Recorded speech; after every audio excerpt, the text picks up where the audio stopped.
planning for this important meeting. The first item was registration, which is being done, and now we are going in for opening prayer and self-introductions. I'm requesting Mr. Simon to lead us in prayer. Okay, let us pray. Father, we thank you for this morning. We thank you for the journey mercies that have enabled us to reach here. Thank you for all that we have done throughout this project. And we continue to pray that you keep on guiding us through what we are going to proceed and what we are going to discuss and present and deliberate on, so that they all yield the good things for our community, for ourselves and the nation, for Jesus Christ.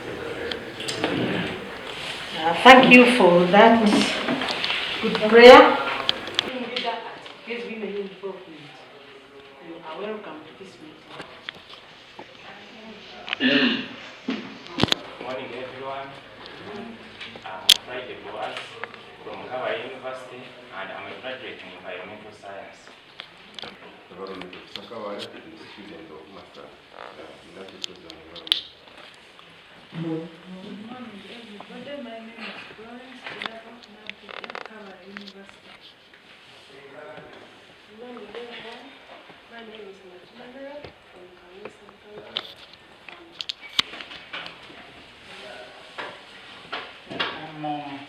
I'm Kabale Patrick from Kabale Sub-County, and I'm a farmer.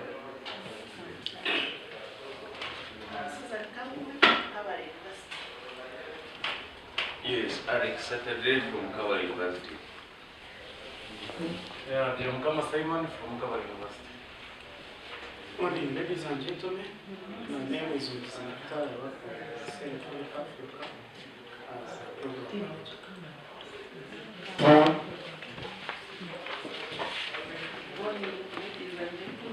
Good morning. I'm Jenna Mbila, I'm the District Natural Resources Officer.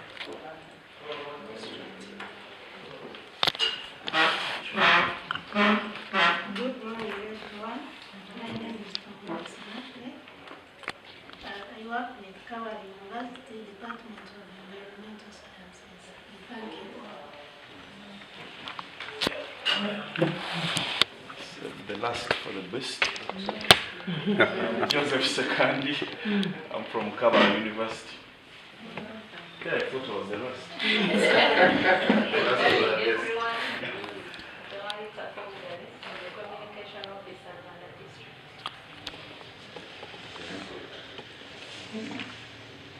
Yeah.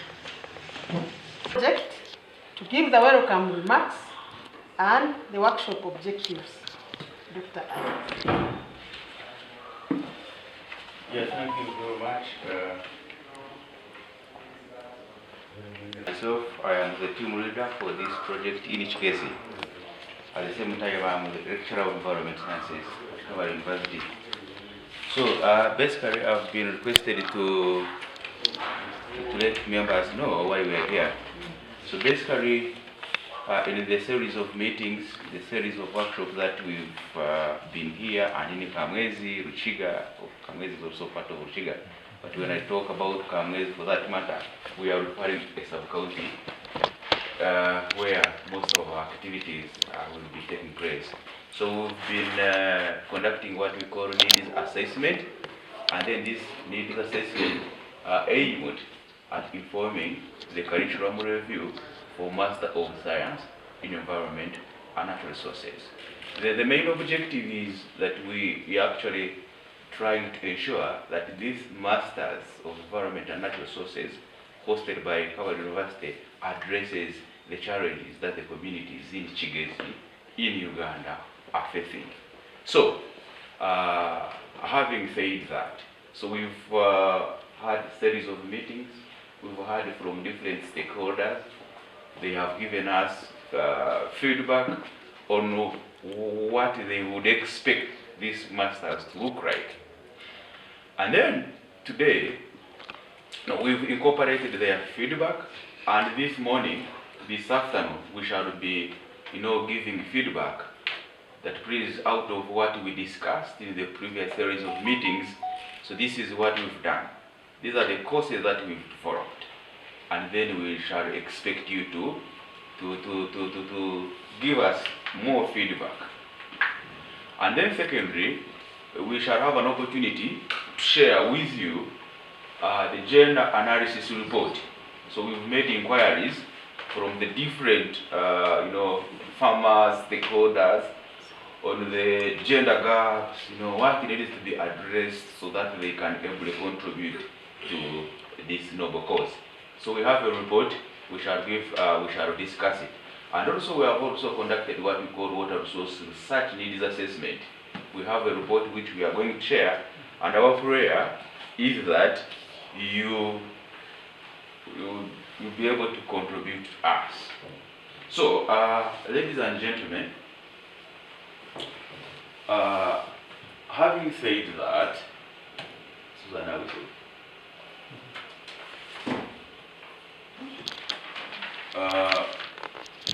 I want to flash the agenda. Yes, is it the agenda? The program. Yeah, you can even call it agenda. So this is the program, ladies and gentlemen. Kabale comes in, we shall give him an opportunity to give the opening remarks, and then later on we have Florence and Susan, and then after coffee break we have Dr. Joseph Sekandi, who will take us through the where we are as in the review of the Masters in Environment and Natural Resources, standing in for Dr. Jennifer Tujatimba. And then we shall close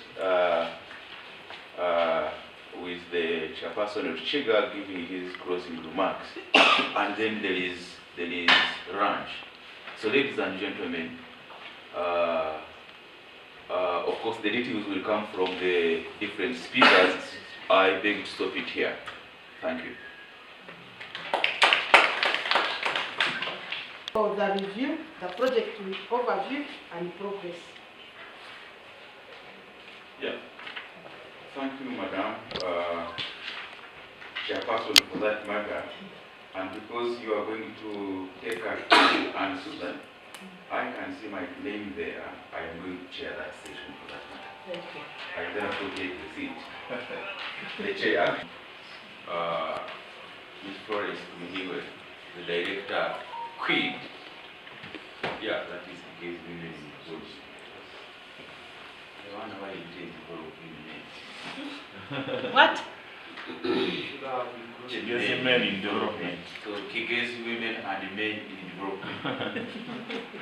Yeah, because every successful woman there must be. I stood it there. Over to you, Susan. Stressed man.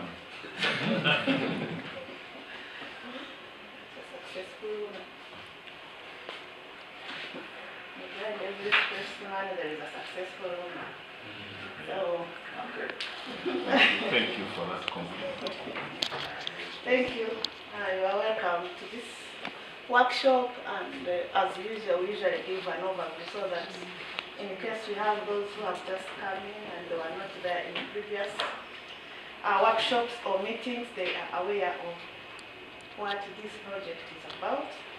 And this project is strengthening smallholder farmer resilience to climate change through joint learning, development and evaluation of contextualized solution. So we are based in Kigezi and Rwenzori. So Rwenzori is being coordinated by Mountains of the Moon and Jesse, and then Kigezi is being coordinated by Kabale University and Quit. So it is funded by IHE and Water Development Partnership Program. So this project started in July last year, so we are almost making there, and we have made enough progress, and we hope we will achieve our outcome for the year very soon. So this is the introduction. I would say research in higher education have been criticized for not providing adequate approaches to solving these actual problems. So we find that we are doing much research at university, but it is being shared in our library or online, and we find that we don't meet the needs of the person at the grassroots level. So usually this project is mainly linking the grassroots level and academic research, so that we work together so that we have an impact to society. So we are bringing different stakeholders on board. That's why most of you are here. So we need a lot of stakeholder engagement. So these are the objectives. We are to develop a multi-stakeholder-driven, community-embedded, interdisciplinary MSc in the water resources at Mountains of the Moon, then review of Master of Science in Environment and Natural Resources at Kabale University. So that's why we are here. We already started on, and participatory co-development, testing and evaluating of water management innovation suitable for local context. Then to formulate an inclusive platform for multi-stakeholder engagement to foster knowledge exchange to bridge the gap between science, policy, and practice. So this is the team from Kabale University. We have Dr. Alex Saturday, who is the local project coordinator. We have Dr. Joseph Sekandi, in charge of projects communication and dissemination. Jennifer Tujatemba, Dr. spearhead the evaluation of water management strategies. Then Susan Kamume to lead mapping and participatory GIS-based analysis. Then we have Dr. Flores Chilava Nampija, in charge of curriculum review process and develop interactive teaching manual. Then we have equipped Together Women in Development. The team, we have Ms. Florence Tumuhiwe, lead the team in capacity strengthening of grassroots communities. Then Blessing Brenda, budgeting and finance. Nesima Irene, assist the team leader in conducting social economic surveys. And Mr. Christopher Liberty, communication, public relations and fundraising activities. So according to our objectives, this project is divided into project work packages. So we have component one, where we are looking at education and training. Then we have research and advocacy. Then we have the third component, which is capacity strengthening. So curriculum review, we do different activities like conduct gender inclusive needs analysis, then presentation of another report with water resource, environment and natural resources, joint stakeholder workshop, finalization of curricula, and holding meetings with the Senate of Kabale University. Then we have implementation of revised curriculum, revised master curriculum, where we develop innovative methods.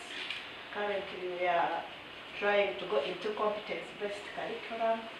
The way it is in secondary school, it is now, we are working upon it so that it is also implemented at university level. So these modules will be into competence-based curriculum.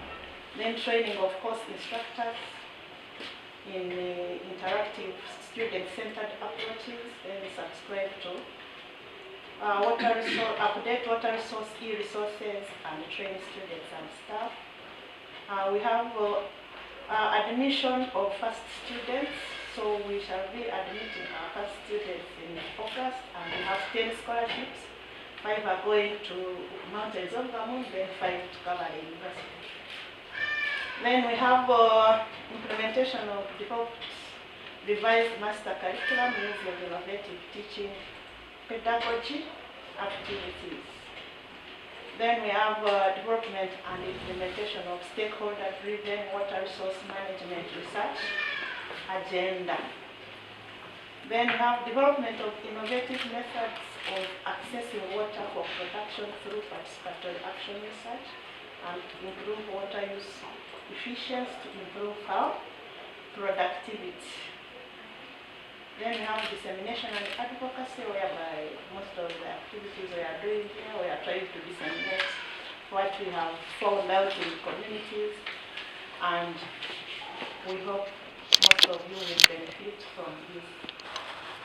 So the third package is capacity strengthening, and we shall capacity building of grassroots farming communities, where we shall develop translated on farm water optimization manuals, organize water resource management trainer sessions for locally based water resource management institutions, and organize regular farm-led training on farm water optimization technologies.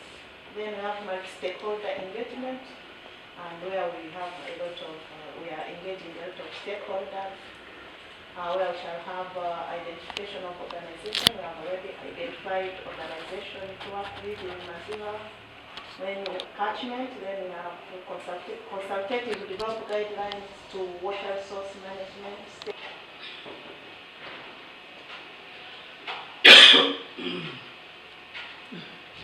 We have what we have done,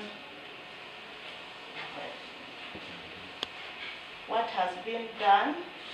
For example, I don't see the slide that I put it, but we have done the stakeholder engagement, where we have involved many stakeholders. That's what the first activity we did. We identified many stakeholders, and then we did a pre-field visits where we toured the whole of Maziwa sub-catchment, and later we wanted to know where to base our activities, and we zeroed on Kamwezi sub-county because we found it had a unique characteristics compared to these ones, where they were experiencing a lot of drought compared to other places. Usually they get rains after these places have already got, so we thought that our water optimization technologies are fit more to Kamwezi because they have water-related challenges compared to other places in the upper Maziwa sub-catchment. Then we did the needs assessment, where we involved the farmers in Kamwezi, we involved political leaders, we involved the technical staff, and others, the non-governmental organizations. Then we presented this needs assessment to stakeholders. We are here presenting the needs assessment, and people selected.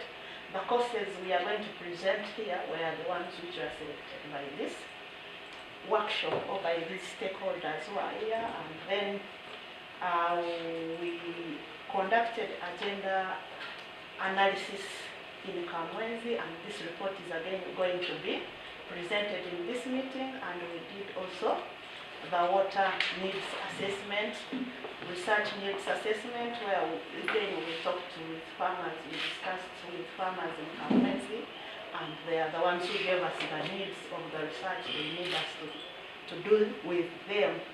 Then we developed the courses which were suggested in this meeting. We developed them in 2 modules, or given them a detailed course content, and it's what we are presenting today. And even the gender analysis report and the water needs assessment are the ones we are presenting now. So I will invite Florence Tumuhirwa to come and take us through the objectives, the outcomes of this project. And Together with this a gatekeeper, we open the gates for the Kabale University to enter into the communities. So what we are doing, we do it together. So the expected outcomes, number 1 is a multi-stakeholder driven community embedded integrated water resource management program at Mountains of the Moon is developed and implemented and reviewed. Masters of Science environment and natural resources at Kabale University. Then number 2 is a multi-stakeholder-driven gender-sensitive research agenda will be developed and implemented to guide participatory action-oriented research aimed at solving water management challenges faced by smallholder farmers. As she mentioned, we started with after the mapping of the sites, we started by interviewing the smallholder farmers in Kamwezi to get what they think should be done. As she mentioned that this project, the major purpose is to bridge the gap between the practitioners and the research. She mentioned that all the stakeholders. The stakeholders will involve the management, the catchment, and then the sub-catchments in Maziba, then also technical people who are not part of the management catchment, and then the people who are doing the farming.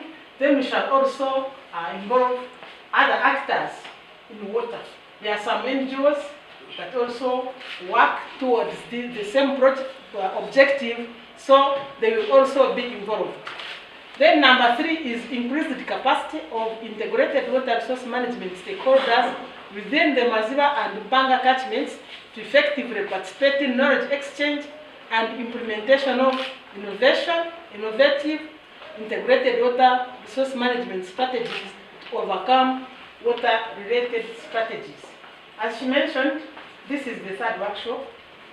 After the needs assessment from the farmers, then we also engaged stakeholders in the 3 districts of Kabale, Ruchiga, and Uganda. They also provided their inputs in what we had already collected, and then after, we also presented a document which included their inputs, and now after presenting that, then we also had another workshop where we presented issues to do with the curriculum. So what you have already input was embedded by the Kabale team, Kabale University team, and today, as she mentioned, we will get the document which has all the inputs, and it is now polished and it will be presented to you. Those are the 3 outcomes, expected outcomes of this project. It's there. Okay.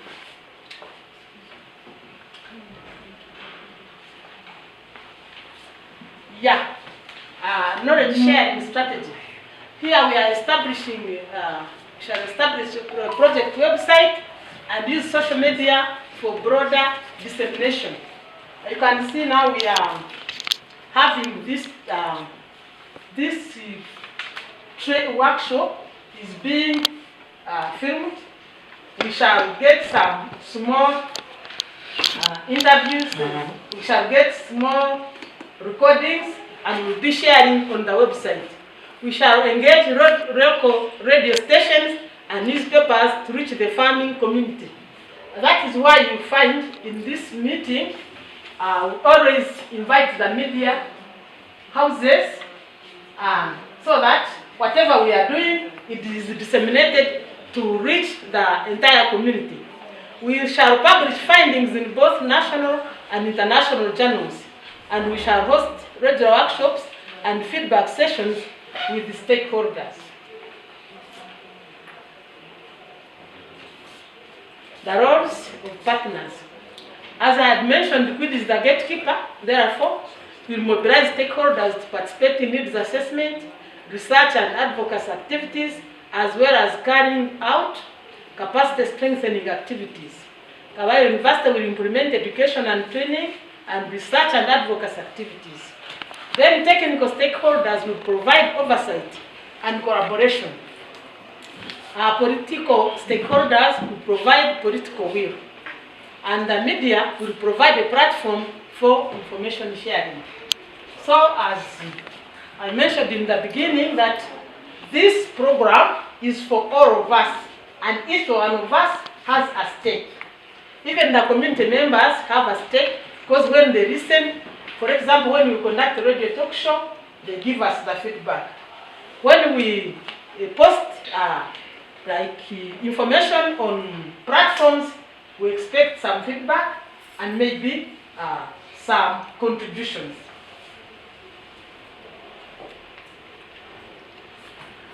Thank you for listening. Your thoughts and suggestions are welcome. Yeah, thank you very much for Master of Science, Environment and Natural Resources. So we have got 5 scholarships, and then they are open for all Ugandans. Aged for males, it should be 35 years and below. And then because we are advocating for gender, we are saying for females, you are eligible if you are aged up to 40 years. So it is up, is on until the 15th July? Yeah, until 15th July. So if you are not eligible, please inform your colleagues, your friends to apply. If you are eligible. If you qualify, let us use the same English. Yeah, so if you do qualify, or if you are interested, please apply. The requirements are not very strong. So I know many of us do. So ladies and gentlemen, as the program is, we are supposed to have a break for tea. Florence, is there anything, do we modify, because the opening remarks by the cow is still pending. I don't know whether he has come or whether his representative is here. She's coming. Oh. First half. So is black tea ready? Yeah, very ready. So ladies and gentlemen, black tea is ready. We can grab a cup of tea, and then we should be here shortly. I don't know how many minutes we should give ourselves. 10.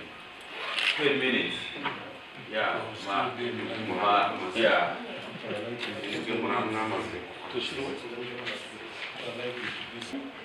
Reviewed. And the purpose of this session is to present to you a revised edition of the program that is going to be running for the coming 5 years.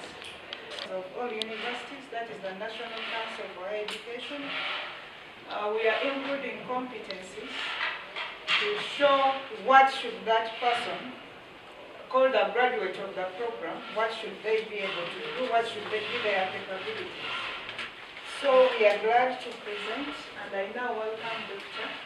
to take us through the revised program. Thank you so much. Thank you very much, Dr. Florence. Good morning, friends. Good morning. I want to thank you so much because we started together and we are still together in this whole journey of revising this curriculum. So whatever we are remains a Master of Science in Environment and Natural Resources, and it's still a 2-year program, 3 semesters. It takes 17 weeks long. Within out of those 17 weeks per semester, 15 is dedicated to teaching and 2 is for assessment or examinations. We're trying to avoid those words, examination to assessment, because it's competence-based. Now, I don't want to bore you, but please know that from the feedbacks we have seen from you, we have realized a need to turn it into a skilling program and make sure that knowledge that is taught is adaptable to where it is being taught. We have also had feedback from you that this program must respond to the global development agendas, the African Union Agenda 2063, and very specifically, by the way, we have also paid attention to the Kabale Declaration 2025. I hope you know that the African Union has looked at the Agenda 2063 again within this year. We have also looked at our National Development Plan, the one that we have just exited, 3. we have not yet run into, but actually we have also had our specific eye on the skilling, on the middle income status and those kind of things agenda. But also it is very important, the Convention on Biological Diversity, and also make sure that it creates not just awareness, but also mechanisms of developing new knowledge, research, that you know what, so we could go and say, okay, if they're telling us, let us have a little bit of GIS, where should we incorporate it? So the things you told us that don't require new modules, we have revised them in those modules. But I'm going to pay a lot of my attention on the new ones that you told us to develop, and we have developed. Indigenous knowledge in natural resource management. The second one that you told us was sustainable agriculture. Chairman, do you remember this? Do you recall this? He said, you know what, these are farmers. Whatever they're doing is going to be related to agriculture. How can you not have a very specific module speaking to agriculture and farming systems? And this is it. I'm going to go into the details of it. This one was in a group we met here. They said as they talked about this circular economy, you know, everything, how can we reuse resources? We tried to go around and say, okay, we can have recycling. They said, no, circular economy as we actually, so it's also a new module. So there are three: indigenous knowledge, sustainable agriculture, and circular economy. Let me just pose a question. Do you recall anything else as a very specific that you told us to put and you haven't seen it?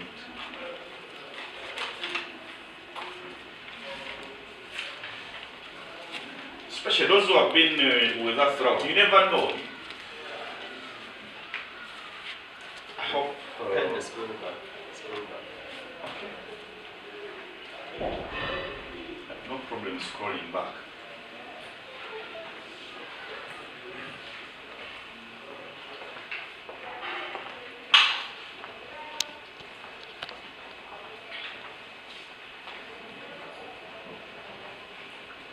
So, this is the outline. So the outline is got the skeleton. Now there are things you and I cannot do anything about. These first four, please leave them. The regulator has told us that every master's student must have those skills. So this is the government of Uganda through National Council for Education. Applications for research. There must be another one, Alex. Yeah, scholarly writing, yeah. I hope we haven't skipped it. Yeah. 7204. So those are mandatory. So if you fear statistics, please don't apply for this program. It is the government has said each one of us must. So let's just go and now look at these modules. You will forgive us, we did not. There must be a reader's view, something like that. Trying to use the reader's. Oh, what happened?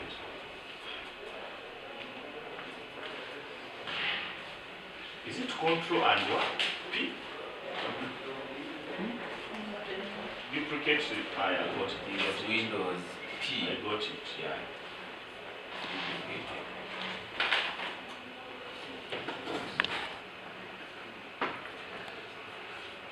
Now remember, we are guided by following the competence-based.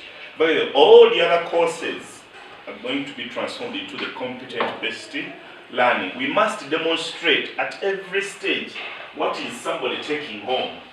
We're no longer, now you cannot come into a class and teach and say, okay, people learn these things. Every time you enter the class, you're told, you have to demonstrate to the learners what are they going to learn, what are they taking home with. So, first module is on indigenous knowledge in natural resources management. We think that this should be a 3-credit module, meaning it should only take 45 hours in total. This is the description.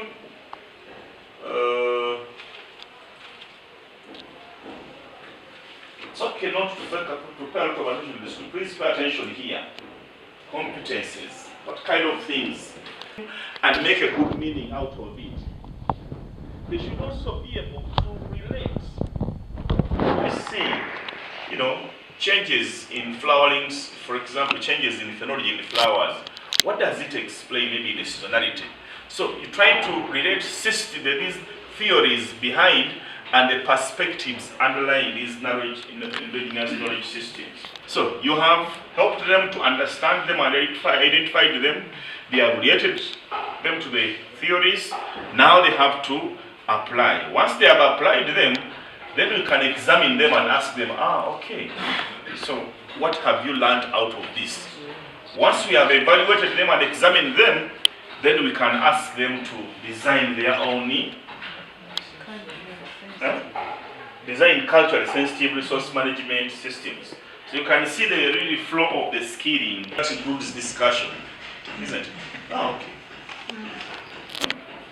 So in terms of the learning outcomes, this person who has undergone this module on indigenous knowledge systems in natural resources management should understand and articulate all these key terms and concepts related to indigenous knowledge.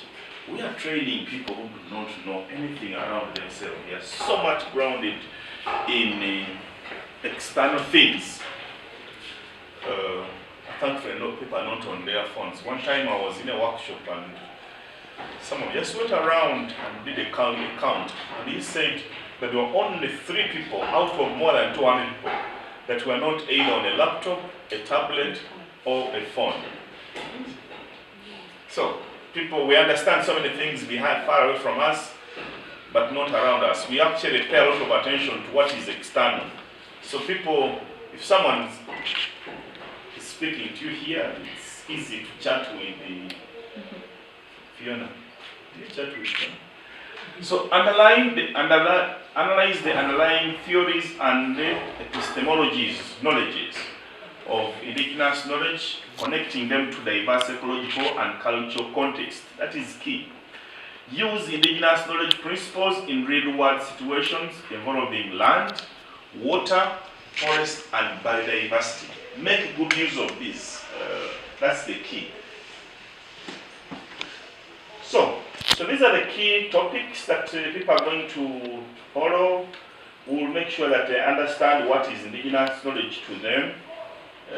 Looks simple, by the way, but it's actually not. They will look at the theories around this, the key foundations around this.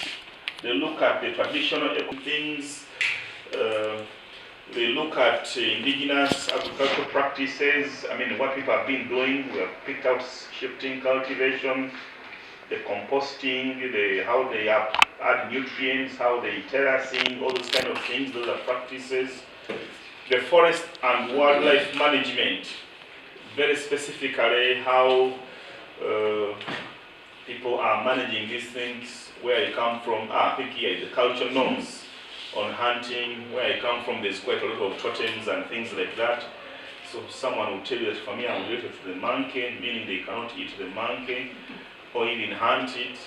I don't know whether it's the same here. Is it? You have totems here. So what's yours? A crow. Crow. You don't look like it, but... So, indigenous responses, what are we, how are we responding to climate change challenges? So when there has been delays in rains, when there has been changes in temperatures, what actually people do in terms of adaptive strategies, how do they actually look at indicators? As a paper online, if you can say there's a student, a PhD student who has done some work on the use of birds to predict changes in weather. Birds, particular birds that when you see them in the sky, it tells you that it's going to rain. When you see them moving in a certain direction, you know, all those are indigenous knowledge that gender issues, and very specifically here, I'm not talking about women, but gender issues, what happens when you integrate both. And then we'll have a lot of time on case studies. Remember what we said? You told us that you want this program to be as applicable as possible. So each of these learners will undergo through some kind of field excavation. They have to go and look out for these indigenous knowledge issues and make proper relationships. Kamwezi area has been identified as one of our very key study sites, and we want to really strengthen our relationship with that community, even beyond this project, to ensure that we can actually always have students going there and looking at these things. So, and then there's field engagements with the indigenous knowledge resources managers and things like that. We will try to do a synthesis around policy and international targets to see whether we can have some simulations coming out of those. And then that's enough for 45 hours. It's done, and somebody goes on to the next one. Second module. Of course, we will follow our renowned mode of deliveries. We have classes in our, this is when someone attends our lectures at our Chikunjiri campus. Okay, should do that. But also we'll have some bit of blended out of these and a bit of field work along the way. That's how we shall deliver indigenous knowledge. Of course, there will be some kind of assessments here and there, but don't worry, you will pass. And then sustainable agriculture. Yeah, sustainable agriculture, this also came out very well. How can we have to make sure that we help people manage their production areas very well. They are managing key resources, but they have to relate it to farming. I'm sure you know that agriculture is one of the, people in the environment actually say that degradation, most of the degradation in our community is actually agro-based. Is that what you said, that because people are able to spray, then the affluents are running down into the drainage, into the water channels, that we are cutting down forests because we want to have new fields? But that's not true. I mean, that's at a very small scale. The degraders, you know them, you fear them, you just target farmers because they're easy target. But anyway, and principles of sustainable agriculture. This is young people exit and they don't even know how to, simple things, the importance of establishing a terrace. Water is coming from this direction, someone digs the terrace like this. But those are, they should be able to really understand what are the core principles. And if you're going to establish a terrace, what is the power, how should it be established, where does it come from? They should alternative agricultural practices. So they know that if you plant this way, if you graze this way, this is the local outcome that is going to come out of that. As a subconscious, you try to build a concern, an ecological sensibility or a deep ecology before someone gets involved.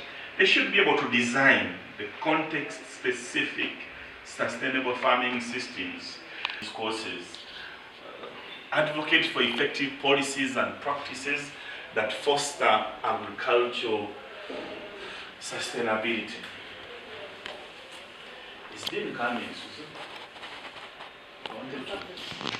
If he comes, I wanted to tell him that this is the way of revising a curriculum.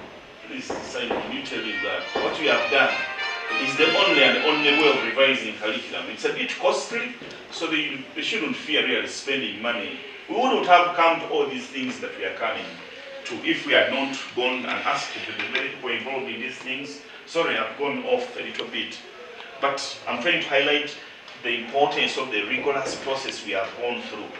So these are the learning outcomes. By the end of the course, whoever would have attended should be able to define and explain the key concepts, should be able to compare and contrast conventional agriculture systems with the sustainable ones, so they should know that if I plant or I do agriculture this way, I get a chance to teach this. This is one of those outcomes I would want to see there. Should be able to plan properly for 5 years, a short and long term. You know, I find people, they plant a tree here, by the time the tree is 3 years, then they have to cut it. You know what? Because they never planned.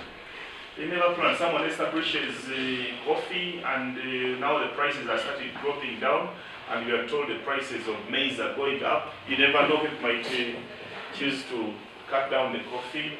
In our area, there's now, not in our area, in the individual area, there's now really an upward market of cocoa, so people are replacing farm plan. But then the prices go up. In where I come from, by the way, people cut down the coffee when the prices went down. Now the prices have gone up, people are replanting coffee. I'm sure if the prices, I'm sure once the prices go down, they will cut it. So farm planning, it's farm planning, it comes there, and I don't know why everyone thinks they can be farmers, especially you elites. I don't know. Not everyone can be a farmer. You know, there are regulations you can't be. Not everyone can be a nurse, a medical doctor. You know, I don't know where people got it that you can be a farmer. It really rattles me the wrong way. You can't be a farmer.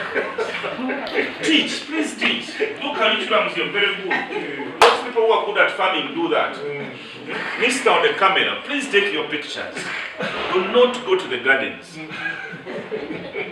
Anyway, for me I treat farming is also a different profession, a different principles. Now, these are quite related, but this is a core one. And then we'll understand the issues related to soil and water conservation, and water management, and then later on they will go into a deep understanding on the importance of integrating an animal and a plant on one area, playing a complementary role as agroecology dictates. Issues to do with organic farming and permaculture will be explored. Agriculture, biodiversity and conservation issues, social, economic dimension. Okay, then climate change and agriculture. Again, remember, whatever we're looking at, we are linking it to sustainable agriculture. And also remember what you're dealing with is environment and natural resources. And then the innovations, technologies, the role of ICTs, issues are going to help you to understand that you're actually on the right track, monitoring. And then how do you know whether what you have got out is exactly what you could have gotten out, evaluation. And then we'll have the field-based planning. Visit different farms. If resources permit, we'll help to establish maybe 1 or 2 ecological organic farms that we can always take our students to. And then, the very last one, circular economy and sustainable resource use. The circular economy, it is basically recycling whatever, if it is water, instead of letting some water go down the drainage, can we reuse it? If it is the peelings, can the peelings be turned into a feed? If it is plastic, can plastic be recycled? That's a little bit industrial. So, the circular economy and trying to ensure that we create value at from each of the outcomes. What are the competences that we want to develop? As I wind up this, as I conclude, we want to develop key competences on to understand even the concept, by the way. The simple things, by the way. You know, this culture of flashing, the culture of flashing, when culture into crop farming to ensure that if you're doing fish farming, the water that you're using has a lot of ammonia. The fish uses a lot of ammonia, and ammonia can be turned into nitrates. Nitrates, the highest level of nitrogen you can have. So you can have all that water. Once you have all that water, you're doing 2 things. You're irrigating, but also you're adding nutrients from the fish ponds, as long as you can, if you can be able to subject it to any kind of a bacteria. So you can see fish farming, but you don't just let the water go down the drain. Turn that water into a nutrient, but also water for irrigation.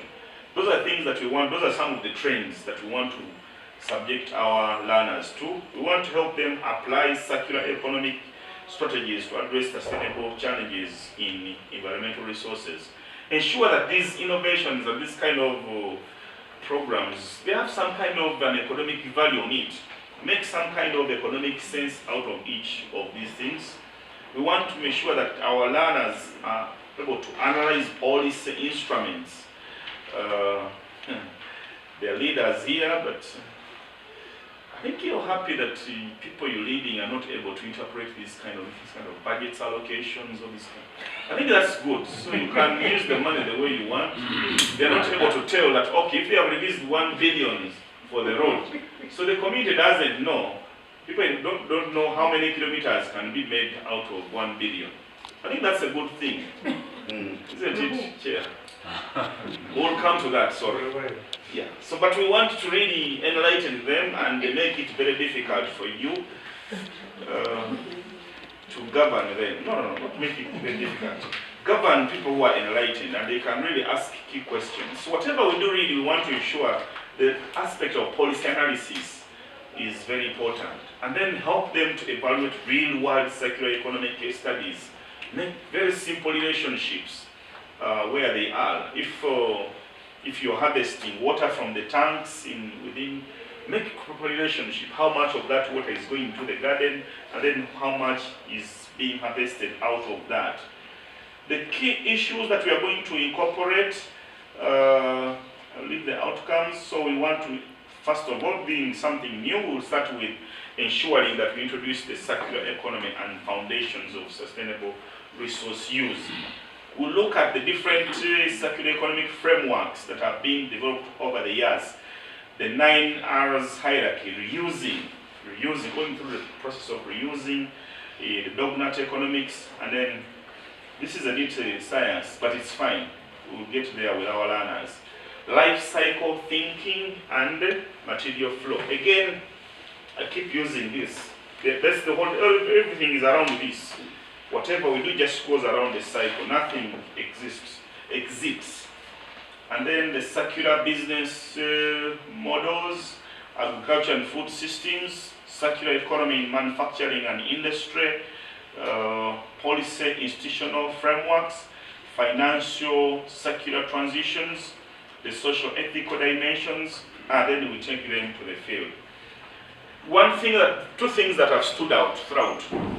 Issue of policy on each of these is very important, but also an element of hands-on. That was one of the outcomes that we were told that please train people who have hands-on skills. I submit this workshop. Thank you so much. And if my chairman wants to edit here most of my presentation, I hope I will be paid. Yeah. Thank you so much, Dr. Joseph, for our presentation. Dear participants, I want to say that we have a hard copy of this presentation before us. We have before us. Chairman doesn't have. Chairman only has a program. Perhaps I can share mine. A little bit. Well, it's technology. No, it's quite further. Ah. Yeah, just continue. Which more do you have? Huh? Sustainable agriculture. Okay. Yes. That's fine. Yeah, innovations and technology.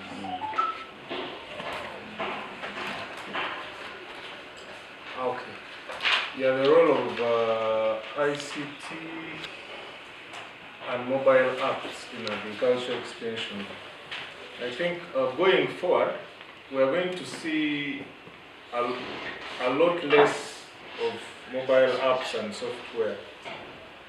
So I think that should be changed to maybe mobile, or to the role of ICT and mobile tools or AI tools, something like that. Because of the latest advancements in machine learning and mobile applications, most of these mobile applications are slowly getting phased out. So in the long run, when you're talking about mobile apps, it will be something of the past. Yeah. Thank you so much, Andrew. I think that is... That also applies to the software we are using. Yeah. That famous Word, Excel and the like, they're all dying out very fast. So most of it is going to be mobile tools instead of apps. So I think the reason why they changed from apps to tools apps are static. Yeah. What you find there that is embedded is what you use. Yeah. But I then know tools, exactly what you mean. Yeah. Yeah. Tools keep, they learn how you use it and then it keeps changing. According to their dynamic, Yeah, we pay attention to the tools, not applications. I agree with you. Yes, sir. Yes, thank you very much.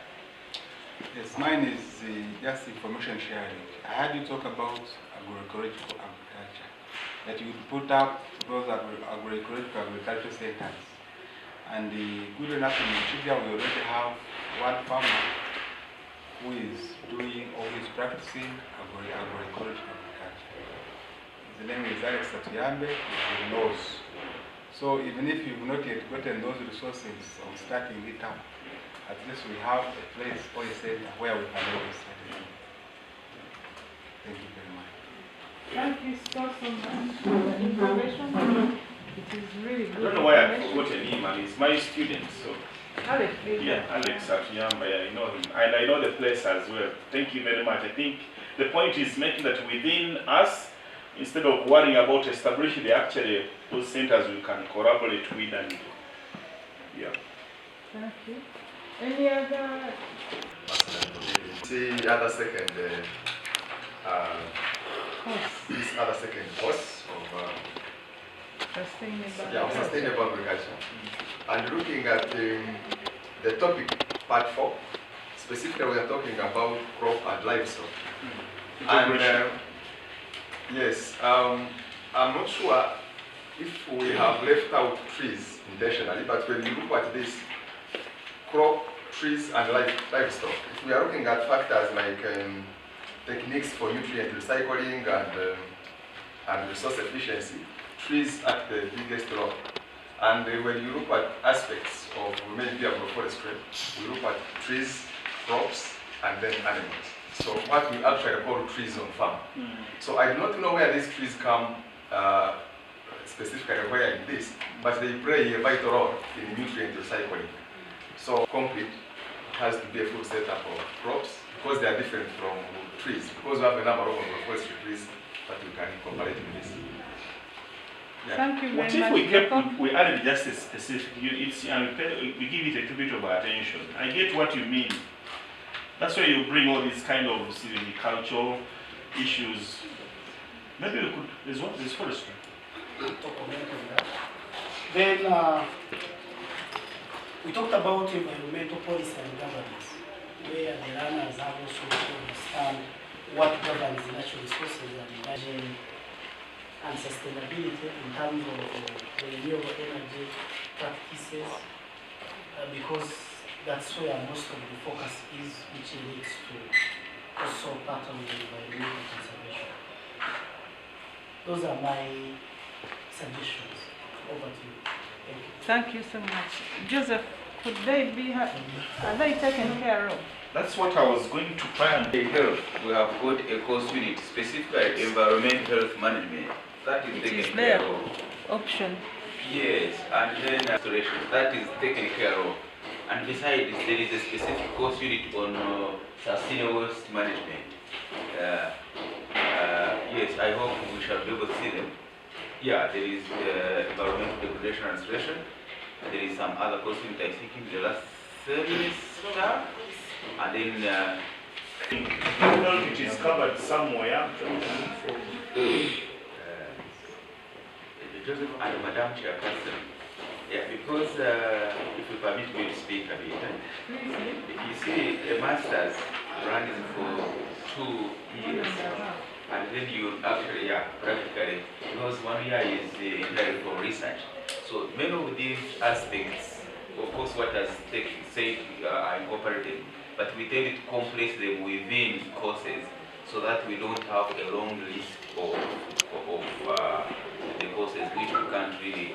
And remember, National Council, the National Council for Higher Education has got, gives us the guidelines, the total number of credit units, which we cannot go beyond. But all that you've talked about is taken care of within this framework. Thank you so much. Thank you so much, Dr. Alex. I think the team is paying attention to the graduation launch as guided by National Council for Higher Education, but I'm glad that most of the aspects are embedded in what has been presented so far. Maybe we shall try, I don't know how, because some of these are coming in as electives, not cores. Madam Chairperson, Yes, I can say something. So basically, actually all the courses that are actually coming out from this, we treated them as electives. Cores. They are in the program as it is. We are saying electives. But I want to arrest the worries of members here that this is a framework. So now what becomes core or not core is actually within the jurisdiction of the faculty. So now we've presented the courses are here. So we shall discuss it at the department, at the faculty senate, and then agree on what. Personally, I believe that circular economy and sustainable resource management should be key core course. But this is only Alex. I cannot decide. Yeah? So we have got to go back and decide on which one becomes core. Okay. Thank you. Thank you so much. Yes, sir. Sorry to come again. It is okay. I was reviewing when you scrolled, I saw there's something of controversy. I'm seeing where you're saying environmental degradation and restoration. Again, you have forestry restoration. Yes. My thinking is that this could be mad because it's all environmental restoration. Thank you so much. Joseph and I have taken notes. We shall take care of a unit, maybe a course unit under it. Madam Chairperson. Yes, please. Yeah, thank you very much, the National Resources Officer, Jennifer, for many names. So, I actually agree with you that is that something to do with public participation in natural resource management, community engagement? If it is catered for governance, I think that's very important. What I know that is taking care of in integrated water resource management. For natural resource governance, we have got to check. If it's not there, we have to put it. So it's a very good important aspect that we cannot afford to miss. Thank you. Yes, please. I'm seeing that is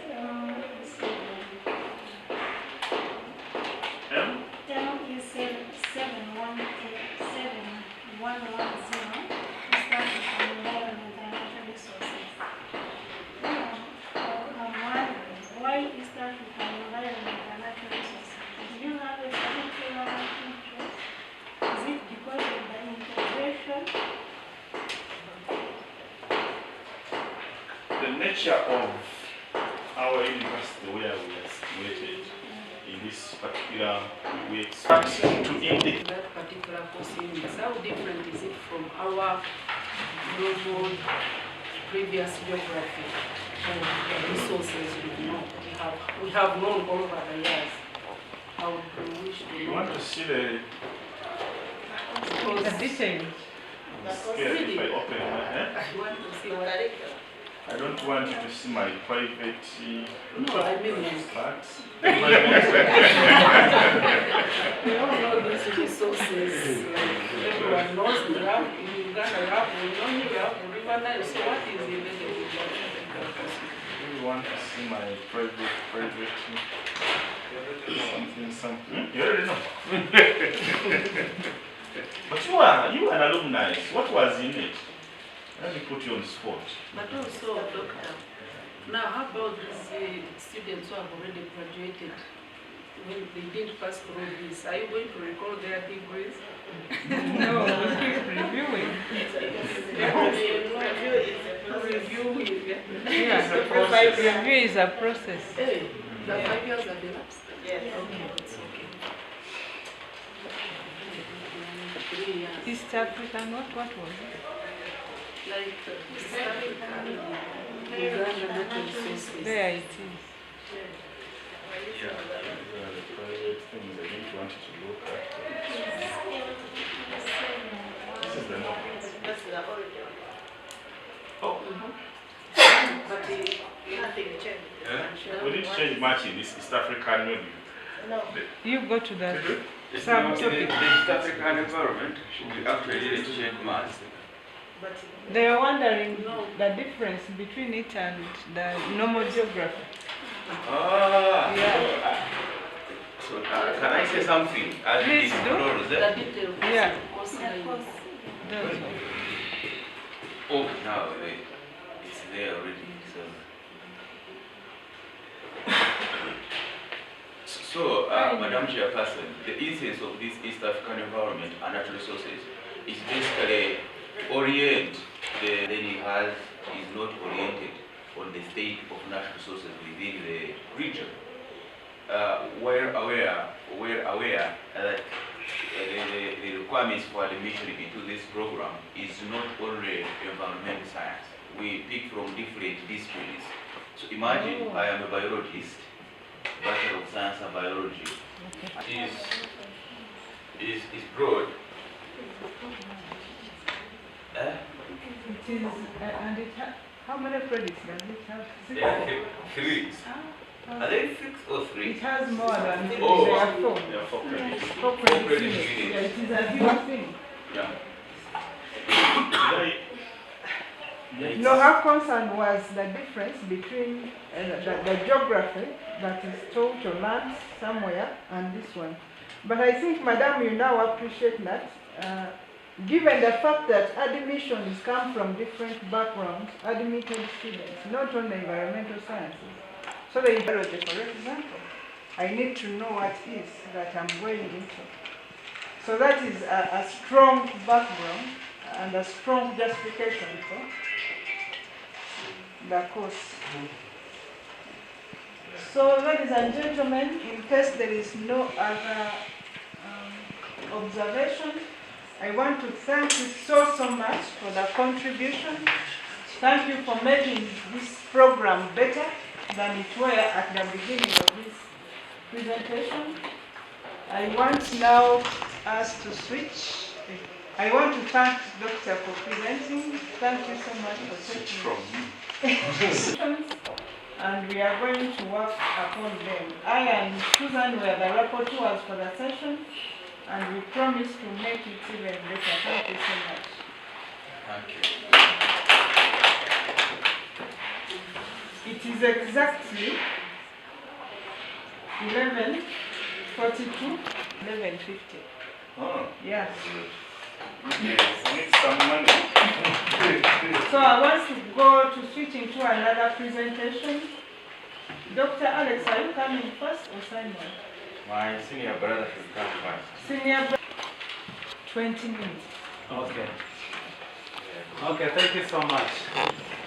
As earlier announced, I'm here to present to you the water resource needs that was carried in the Maziwa subcatchment, and that is specifically in Kamwezi. Simon, I've already introduced myself. I'm Kama, and I'm from the Department of Environmental Sciences. The purpose of the water resource needs assessment was to understand stakeholder farmer water-related challenges and research requirements, water conditions, management practices and research gaps to guide sustainable and inclusive interventions. Yeah, the discussion format, we had a focus group discussion with assurances of confidentiality, volunteer contributions from the farmers, and this of course encouraged respectful dialogue, and everybody contributed at will. And the participants in this were the long-term residents involved in subsistence and small scale commercial farming, highlighting their deeper reliance on water resources. Yeah. We looked at the sources and accessibility of water by the small scale holder farmers, and they said they have their primary sources, which more smallholder farmers never had the necessary equipment to store this water or to harvest water from rain. And we found that they had some accessibility challenges, especially those who were living on the hillsides, covering a lot of distances to move to where they could easily access water in the rivers, their streams. And I also had a challenge of an equal access to modern water infrastructure across the villages, as a few would access national water, but most of others wouldn't access water, especially during the dry season, where most of the boreholes dry. Yeah, we looked at local water resource conditions and water quality concerns. And here, key concern was poor water quality due to contamination, which contamination was as a result of application of chemicals in gardens and the rest, caused by runoff, and then poor sanitation practices, as a few highlighted some open defecation, but also poor sanitation practices caused by a lot of contamination. And then impacts that were highlighted were significant health risks for the community, and then reduced crop productivity. We also looked at the knowledge gaps. The farmers are interested much in knowing about all this. For example, the limited access to reliable information on seasonal and annual water flow patterns. They need information on this where they can find reliable water throughout the seasons. Then the need for more localized studies to help communities adapt to seasonal changes and address water shortage effectively. That was also a concern, and also the absence of affordable and beneficial rainwater harvesting technologies for hilly landscapes, and concerns about the sustainability of current water management practices given unpredictable weather and environment personal priorities. Like Azaria mentioned, that this Kamwe sub-county was really chosen because of their water stress conditions. Yeah, structural barriers to research activity. Members highlighted limited financial resources that hinder long-term studies and weak enforcement of existing water policies, as much as they are there, but also the limited water resources we have in that area, the policies are not enforced, and it brings about many challenges in the management, usage, and sustainability. Then absence of local engagement leading to disconnect between academic research and the ground needs. This was earlier mentioned that most of the academic research is not more tailored, does not speak for the communities, and so the communities also need their input felt so that something comes out to help them. Then the perception of top-down research lacking a feedback loop for community benefits. They also said that most of these interventions come from the top. They do not seek their views so that whatever that is done is tailored to their community benefits. Yeah, and we also continue to look at the research, key research priorities. The community members said that there is need for studies tracking seasonal water flow and quantity for drought planning, because most of them said that as much as they have some resources, but then these are also seasonal. You find that the spring is working, the borehole is working in these months, but then later it is the water is not there, and so they have to travel long distances, and they are not sure about the quality of water they are consuming. Then regular water quality testing to identify contamination sources and assess safety. there's need for research to test the quality of water. It was actually a very big concern that they are not sure about the quality of the water they consume for their families and for the animals, and if not, they spray as a form of irrigation. Then, of course, also exploration of affordable local appropriate irrigation techniques that can be adopted in Kamwezi, basically, so that they can the agriculture and whatever uses can be sustainable throughout the year. Then also localized studies on the effects of climate change and water availability still falls in that. Leveraging local innovations for real-time water use decision making, and emphasis on cost-effective interventions tailored to smallholder farmers' unique needs, as these ones are low-income earners, so they need cost-effective interventions. We also looked at stakeholders and their roles and the need for collaboration. And here we said that the local government institutions are key, and these can be responsible for policy enforcement and infrastructure maintenance of the different water facilities. Then we have the academic and research institutions, and here they can be essential for generating new knowledge and advancing technical solutions to the problems of these smallholder farmers. And we have NGOs and CBOs. They mentioned about quit and raising the village that are playing key roles, and among them in educating them and implementing water-related projects, and community emphasis that all entities must cooperate for coordinated and community-sensitive water management. So it's not a one-to-all, but a combined contribution of all stakeholders that we can have water resources management and sustainable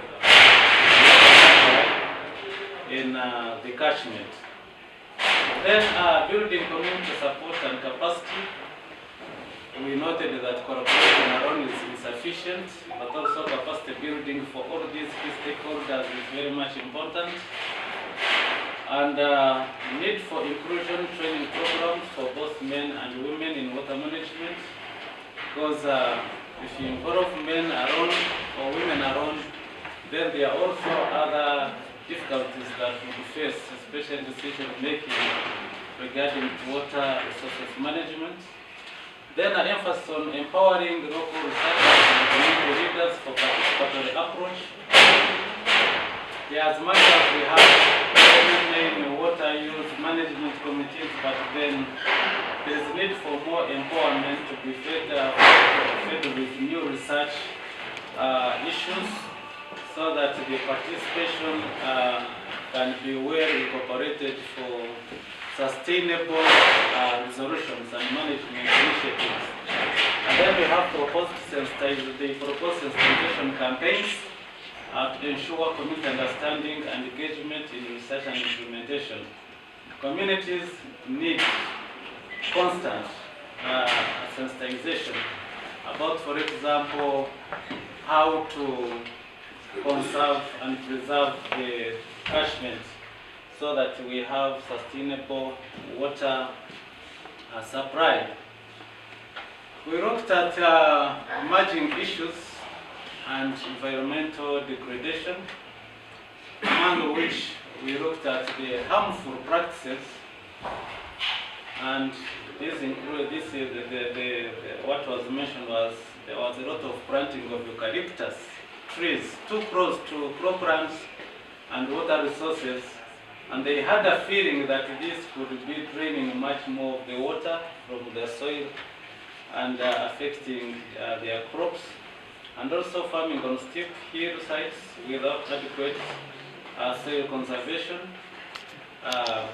Most of these areas have lost their terraces and other soil conservation measures, and that was also harmful practice, and the consequence is that we have increased the runoff and diminishing groundwater recharge, and we also have climate change impacts that are affecting the smallholder farmers, where the area had observed unpredictable rainfall patterns, flash floods, and prolonged dry seasons, and this has disrupted farming schedules. Farmers do not know when to plant their crops. Seasons are changing. If they used to plant in January, now you find they are planting maybe in April, May, but also that is not predictable. And the proposed solution to this was the need for agroforestry practices and sustainable land use planning to combat erosion and improve soil fertility and protect watersheds. Way forward, said that it is essential to incorporate diverse voices in land and water resource management, prioritizing smallholder farmers, women and youth. And then strong consensus for future research as initiatives to be driven by community needs with emphasis on tangible outcomes. So whatever that we have to do is to go do research and listen much more to communities, because we talked about indigenous knowledge. They have a lot to offer, so that we can incorporate their needs into this if we are to have tangible outcomes. Then a commitment to transparency and mutual accountability in all projects.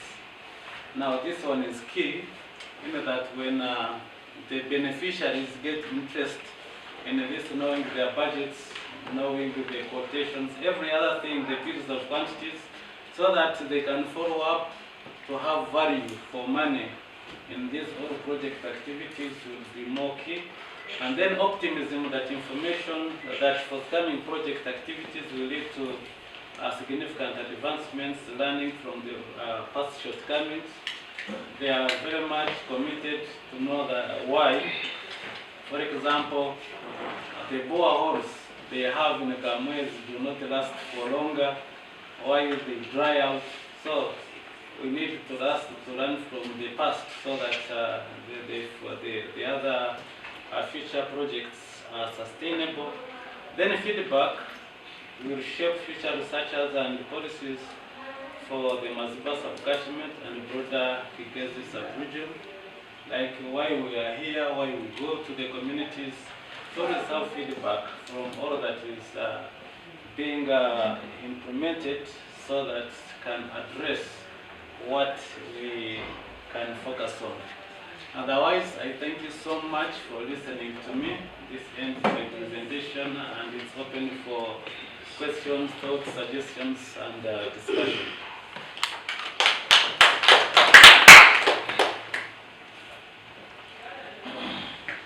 Thank you so much, Simon.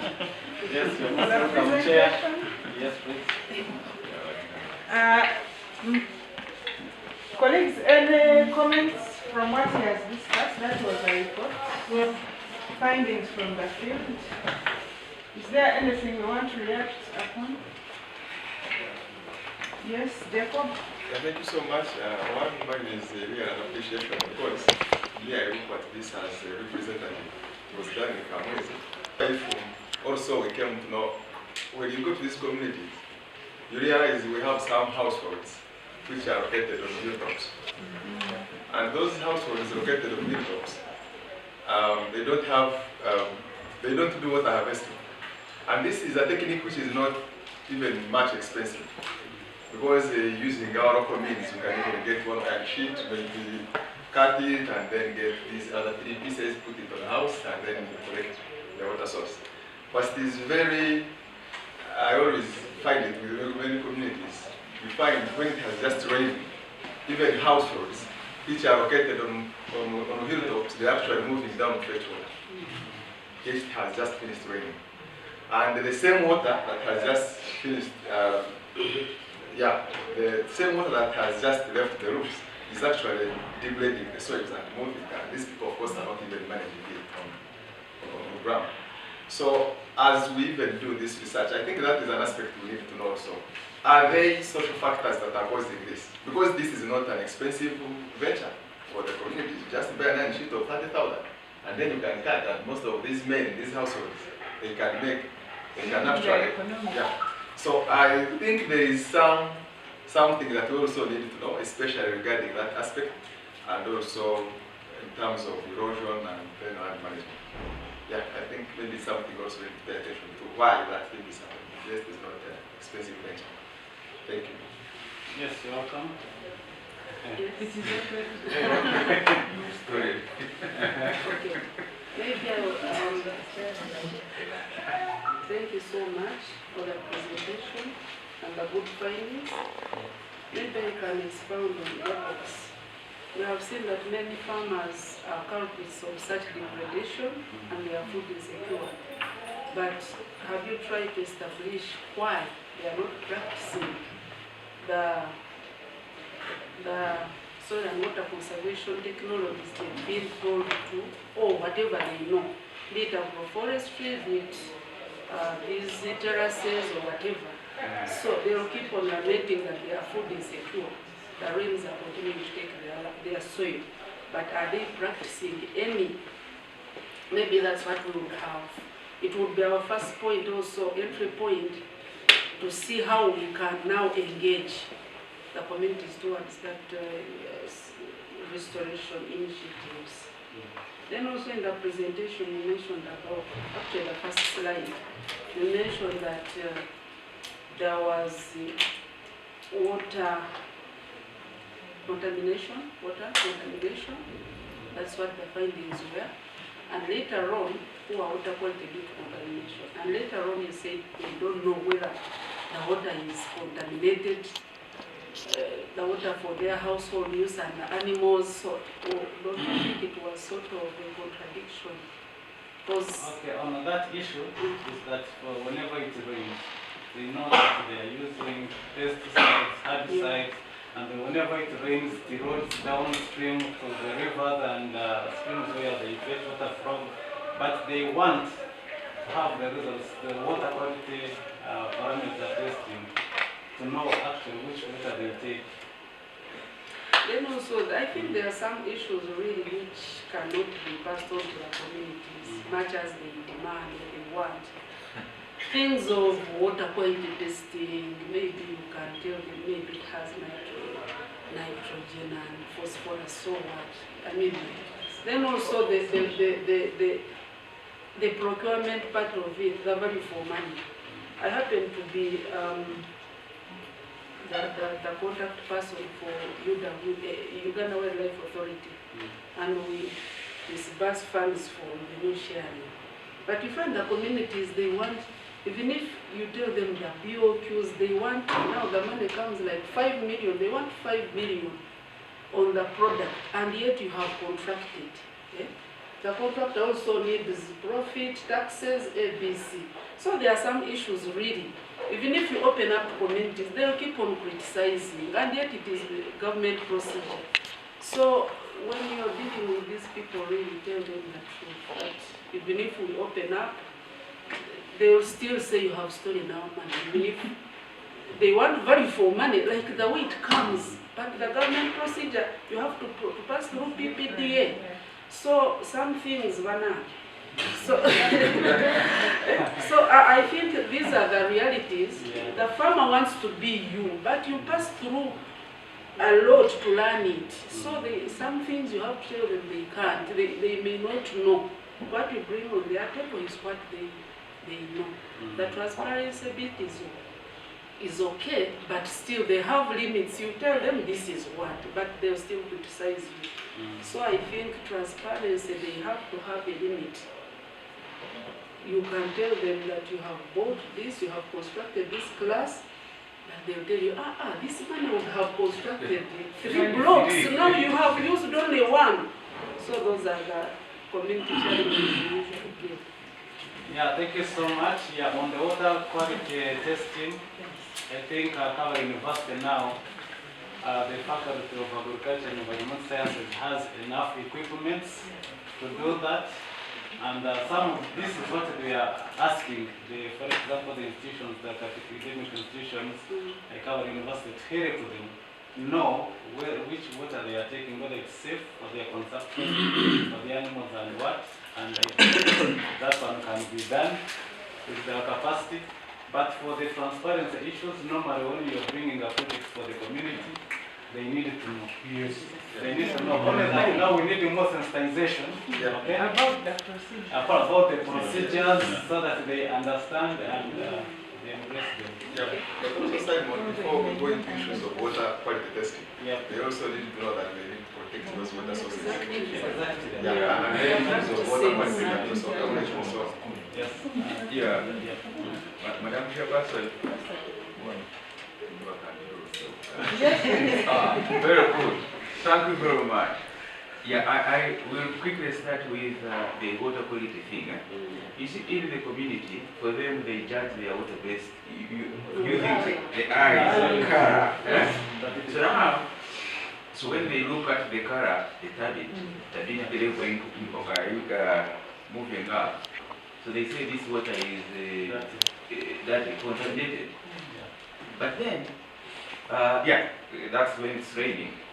But then because of the various activities that are running within the catchment, these gardens were unsure whether what they are drinking, what they are using in their homes is fit for consumption. So they were actually imploring us. Ladies and gentlemen, we did not talk about this at the start. So this water resource research needs assessment and the gender analysis I'm about to talk about are actually aimed at helping us to establish a research agenda for Kigezi. Yes. Research agenda. So all these questions, my big brother is talking about rainwater visiting. When you actually did mention it, I highlighted in the main report. So rainwater, very few of them do rainwater visiting, and some of them actually in the hillsides. So we are saying yes, it rains here, but retro is done to ensure that this water is harvested. So in our next course of actions, we are going to engage the community. Part of the project, you realize we shall be engaged in a small scale irrigation, something. Irrigation, yeah? And then, those who are living on the hilltops, the steep sides of the hills, are actually going to be the key beneficiaries on the rain. We may not have the capacity to really pump water from the rivers down, but we probably have some limited capacity, some bit of capacity to empower and help these Ugandans to do rainwater visiting so that we can benefit from that. So that is one of our intentions. And then the beauty with this project, and then the beauty with the communities that we're working with, is that the Kamwezi people are hospitable. They are very happy Ugandans. And they have actually assured us of total support. I think Simon presented it somewhere. And we have actually seen the signs. Yeah? So, in conclusion, all this is aimed at establishing, developing a research agenda, which us in academics shall be implementing together with the communities. Remember, our aim is actually to have something that works for our community. So the university being the engine, and then we are actually causing transformation in these communities. Over to Madam Cephas. Thank you, Madam Chair. Thank you very much. No, me first.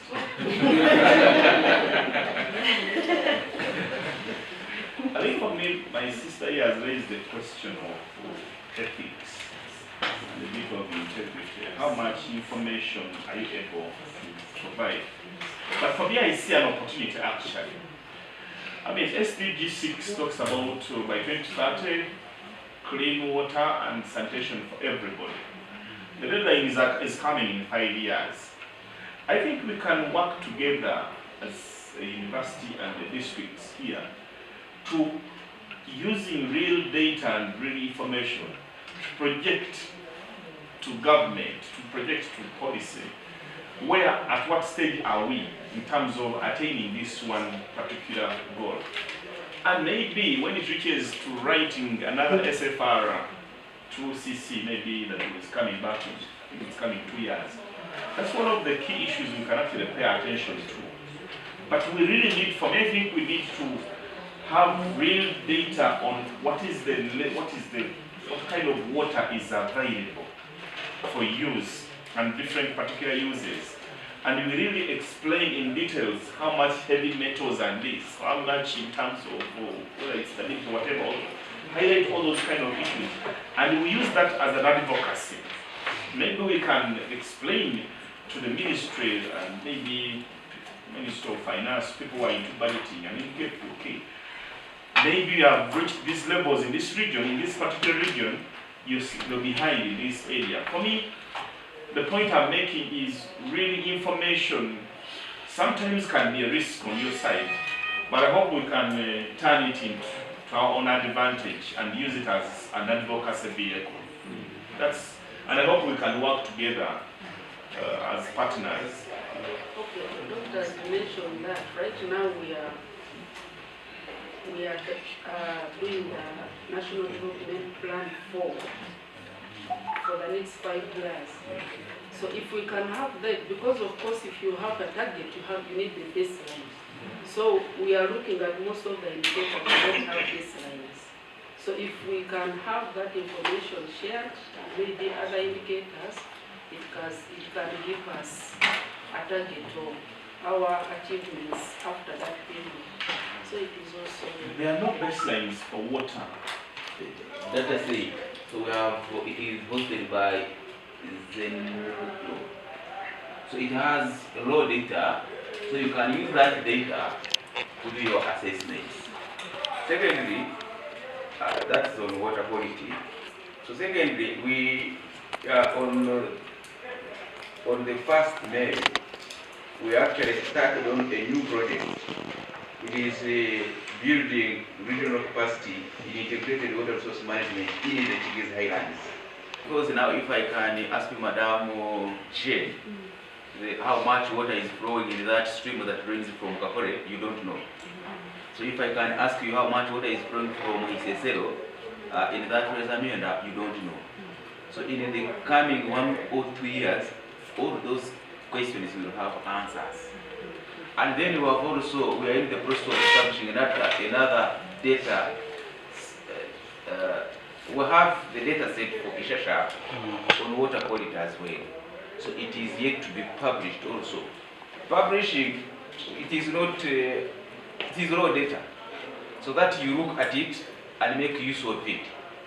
Besides, we're also publishing, writing quite a number of articles, so that we address the issue of data in Chigezi.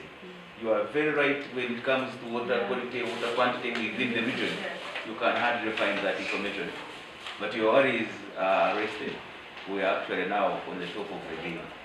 What they go through, what they lack are the platforms, and maybe dissemination strategies, and how to work with the stakeholders like Kabale University, like even these other development partners. There is a lack of sustaining the project outcomes. That is why you are talking of like having some strategies which they can sustain. They will normally implement projects, and when they are over, they go with the person who was implementing. We don't sustain project outcomes. We talked about how to prevent water runoff when we are working with the Eureka. We were looking at how the communities can dig these trenches, can prevent water runoff. But now, when you go to the community, when nobody is now mobilizing them to come together, and when we don't put a sustainability plan of the outcomes, then you find each project is beginning, when it comes, and when it ends, they don't even know, there is nobody who organizes like the end of project, and then we see how to see which partners will continue working with it. That is why we are bringing on board the technical people and the political people, so that the policies and project outcomes which we realize together as workers, partners, should be really sustained. You will find in the communities there is somebody who has retired and he maybe was working in water or in natural resources. So when they are giving us information, we don't look at them as these are just community people. I want to share a scenario. I reached in a hospital and somebody was, they would call, they were these interns, now suspected twins. They thought I was not listening. Because they think, they will have a feeling that they are the ones who know English. Yes. So when you go to the community, make sure you know, you level the ground and you even pick their contributions, because you'll find there are some people who are technical, they have retired, they have gone back. Most of the farmers, the technical people who go back, they go to farming. So some of the information and the knowledge, we are not picking from these illiterates, but we are picking from the people, citizens who are staying in that community. Thank you. Thank you, Lawrence. I think that one is important, and that one explains why we are migrating from the knowledge-based curriculum to the competence. They have the knowledge but not the competence to use that knowledge. So now they should be practically trained. Yes. So when you go back to train them, give them the competence, not the knowledge. Yes, please. Yes. Okay, thank you very much. Mine is still the information sharing. In Rochester District Local Government, we have an independent department of water. And all these queries that were being talked about here, so like they are being addressed. For example, water testing. The department does water testing. So I don't know if you are aware or if you get such information. So I suggest that in some other coming meetings, the water engineer can also be put on board, because has already done water testing. Then two, there is always the serious, there are always serious activities, most especially at the beginning of the projects and research. During the time of researching, researchers are always busy doing their work, but at the time of getting the results and disseminating the information back to the community, these people don't always get back the information. It will be different from us, because if we collect the data, if we do research and don't get back to you, then it is useless. And then something Madam Chairperson he actually mentioned it. They don't know. Yeah. That's why they raised these issues to us, so that we can also come up with some solution for them. Thank you so much. Let me guide on that one. The water quality that the engineer tests is mainly from the structures they have established. Yeah. So you see the board is relevant. Yes, Madam Chairperson, you see, and it's okay. For us, we actually try to do that. Yeah. And then that data is already there, and we are actually positioning ourselves to be the leaders in the water resources in the country. So that's what we are looking forward to. I like the ambition, Dr. Yeah. Thank you so much, and please go after that ambition. Yeah, sure. But Chairman, can't their roles be expanded to test even the streams, the work? They only test when they are looking for finance. Is that all? No, they test where they're For going to example, we invest. have the projects that have been implemented now in gift. So I will try to see whether I can fit within the shoes of Dr. Jennifer Tugatemba, so that I can promise to work within the 10 minutes. Or 15. Okay, 15. Thank you so much. 15. Yeah, thank you, Madam Chairperson. The water quality data, if you want, this is the website.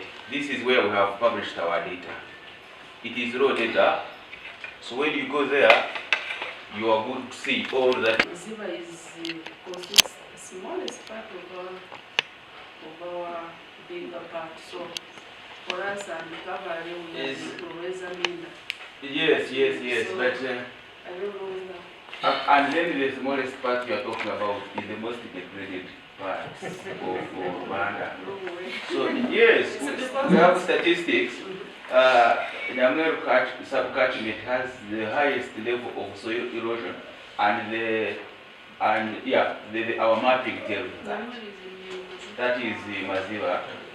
And then you have got the Kabale East, the Muchigwa, that other stretch, and the Hakakondogoro, all those where the chairperson comes from. So a very small part, but very meaningful. So thank you, Madam Chairperson. I hope you didn't count the yeah, because now I will start from here. I am not someone much in gender. You're not alone. Scale farming in Maziwa subcatchment. Yeah, ladies and gentlemen, the gender analysis, we are actually trying to look at the dynamics. So if we want really to do research in Maziwa, in Chigezi, and then we are saying that, you know what, at times women are left behind because of this, or men are left out. This gender analysis has actually helped us to identify, for example, when should we go to Maziwa, and when should we conduct activity A, B, C, D, if we really want to have everyone on board. So this report talks about it. Ladies and gentlemen, we also have what called the gender calendar. You will see it. When men are free, when women are supposed to be free, and then what do they do within those time, that time. So these were the objectives. The purpose was basically to establish the gender roles and its impact on cultural practices and in decision making, water resource management.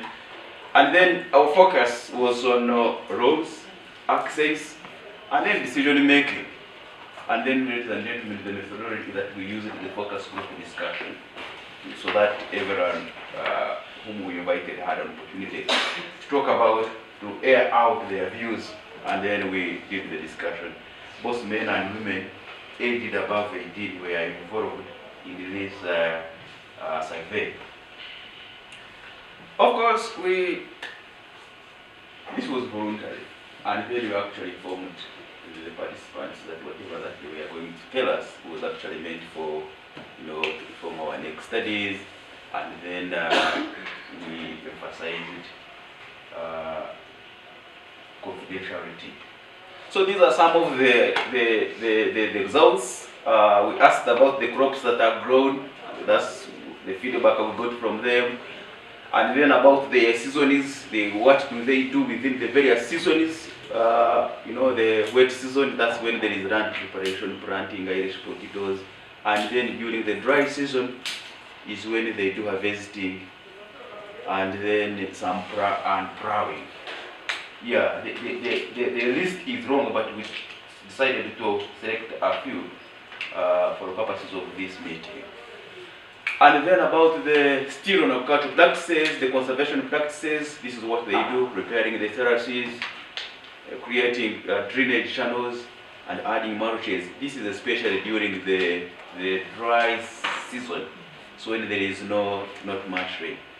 And then with water management, primarily dependent on the natural rain, limited small-scale irrigation from streams, rivers, and making farmers vulnerable to changes in rain. So this also gets back to what I think it's Jacob was talking about. So we actually realized that very few farmers in the catchment do rainwater harvesting for the agriculture.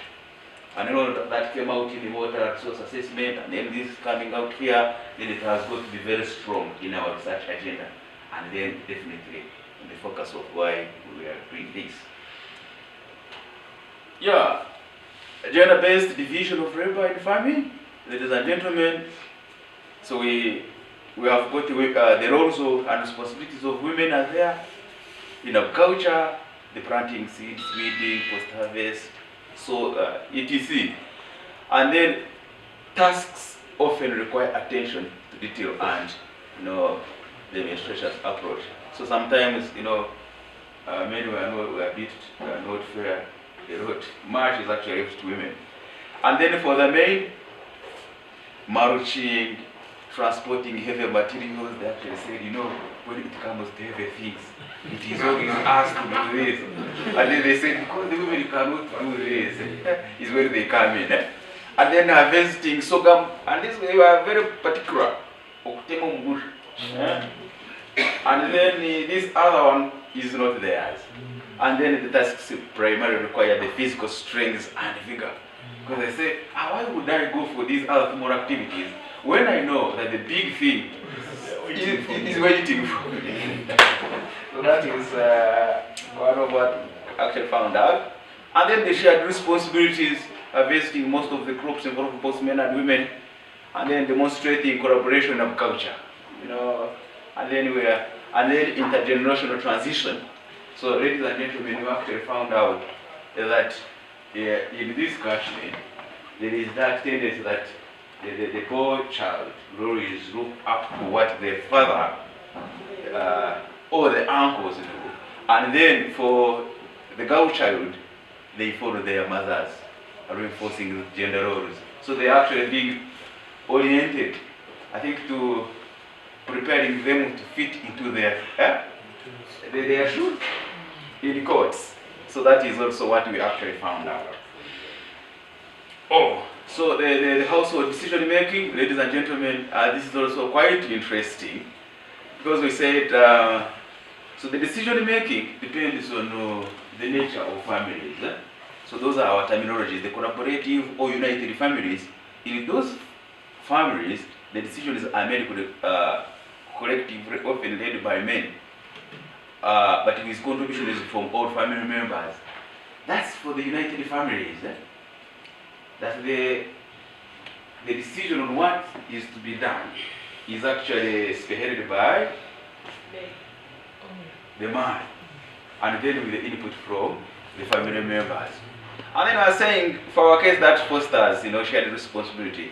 And then in the non-collaborative families, the decisions are typically made by the superior individual, regardless of gender.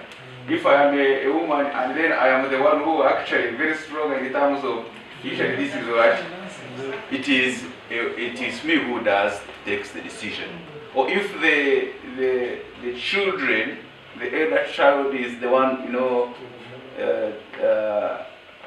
superior, then the decision is taken by that. If the woman, if the man, so leads to ineffective communication, confusion, and this confusion, because it actually came out clear that in such families sometimes when it comes to digging, preparing ground, and then the man does not respond, does not actually give them a clear direction, that for example, we are supposed to now start planting, sorghum, but then the person who is superior keeps quiet, then you cannot go and use this piece of land.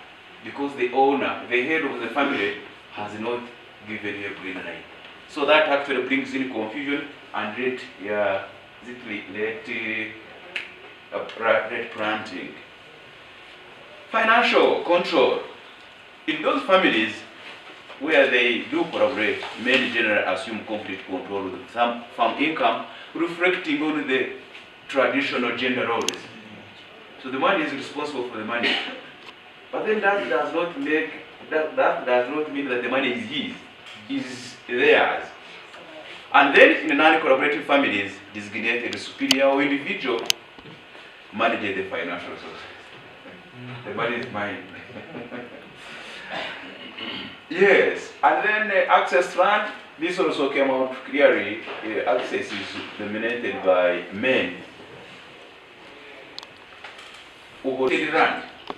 So the men are the ones who actually own land. But where this land is gifted, it is theirs and is recognized. And then cooperative use of the land, despite of the men's centric ownership, the crop selection is often decided through mutual family agreement, indicating equitable access to farming purposes.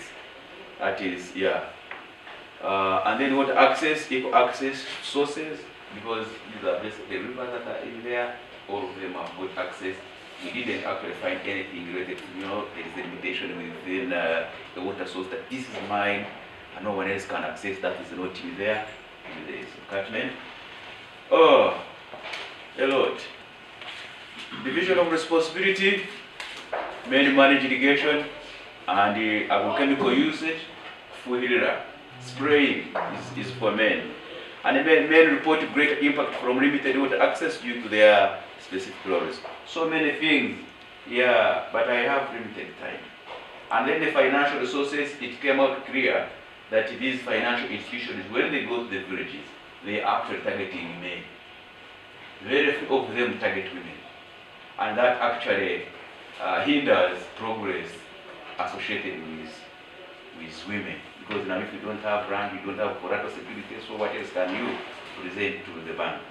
And then knowledge and technology, transfer is notably equitable, because we actually told that when it comes to this, both women and men are actually involved in this. So the both genders are increasingly adopting agricultural technologies, as farming is recognized as a significant income source. Yes.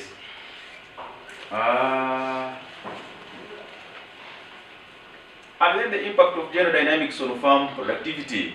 So farm allocation, women devote most of the time, and then men focus on market-oriented crops, and then women prioritize. So, and this is also around for those families where men actually focused on that, then they are basically looking at the market crops.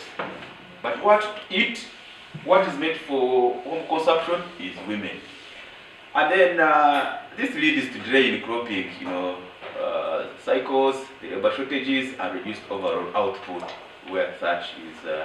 And then access to resources, and equal access to resources, information, and technology, negative impact farm productivity. I think I already alluded to that. And equal access would also significantly improve output. That's more of a recommendation. So here we are. So the recommendation is for enhancing gender equality. Implement comprehensive agriculture training programs using tailored case studies and practical. So already this one we are, all these processes, the curriculum Dr. Second presented, already we are looking at the possibility how we can have our programs tailored to address this. And besides, during the implementation of such agenda and all these other activities related, we shall be aiming at building the local capacity at village level, setting our experimental projects so that we actually do what we call, if you want, you can call it farm field schools. So get to your garden, your activities, and then we do it together. Create mixed gender water use committees to ensure equity access, equitable decision making, because there is tendency that men tend to dominate some other aspects. So we are saying, for this to run successfully, then women should always also put on the team. And I think by doing so, we're actually responding to the WN principles of water resource management. I think principle number 3. So where women must be put into all these committees so that their voices are heard.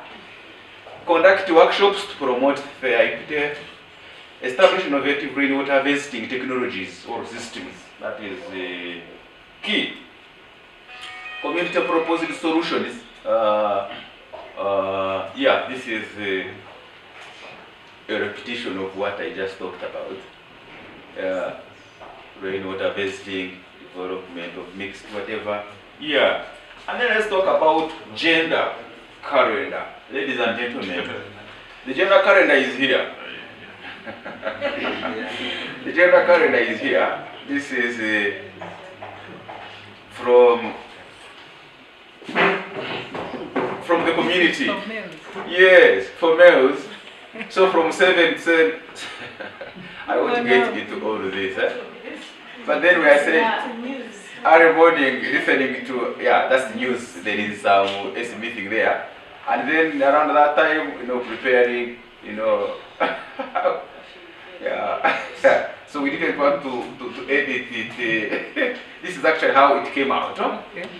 And then going to work, the working time, taking lunch at around that time, bathing and resting, and then from 3 to 4 evaluation of the day. So this is actually when men meet and then started discussing through what have you done, well. So, and this is not at home, remember. The evaluation is not at home. And then there is leisure time. from shayi kumi n'ibiri, that's the leisure time for them. And then there is also evening break from 6 to 8. I think that should have been the evening break. They are discussing, still doing evaluation. They are still doing evaluation. And then there is supper.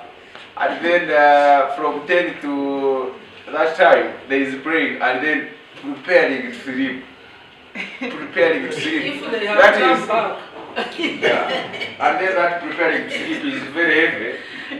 Preparing to sleep, it can take them very many hours. Preparing to sleep, that's according to men. Yeah, but then You know what it means, preparing to sleep. I actually don't know what it is. Yeah, you have to speak to somebody, it takes a lot of time. Then they accept. You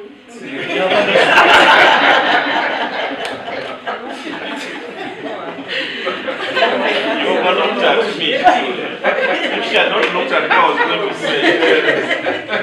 So that is preparing to sleep, huh? Those who know. Okay, and then But they take a lot of time preparing to in sleep. leisure. From 3. Ladies and gentlemen, and then there was okay, that can be talked Even about. women prepare to sleep. Is it the same thing? Yes. Yes. No, but now you are moving very fast. So now this is also the calendar, bathing, sweeping. So that's the only thing they have in common. Joseph, please. Okay, and then quite a lot of activities. Ladies and gentlemen, you actually realize that men in a massive catchment have a lot of time, leisure time, if I can say it that way. And then there was this other complaint where they say, sometimes they come in very, tired, and then men want to prepare and sleep. That becomes a little bit difficult. Actually, women were actually looking at the possibility of also having some enough time, because you have got leisure, strong and energetic. But for me, I'm a woman. I'm coming from culture, digging, and I'm very weak and unable to prepare to sleep. So that actually also came out. We prepare you. So, ladies and gentlemen, we were there. We were there in Kabale.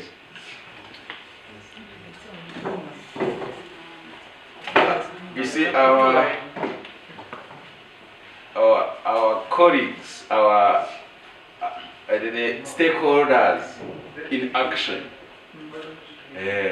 Okunawa means what? Okunawa.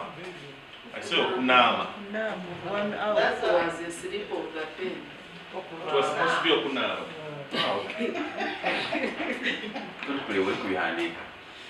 So Okunawa. So this is actually partly what we some of the pictorials from the field here. And then while some traditional generations persist, we observe significant progress in equity.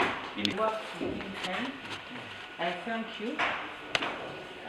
Colleagues, any comments, any observations, any discussions that arise from his presentation?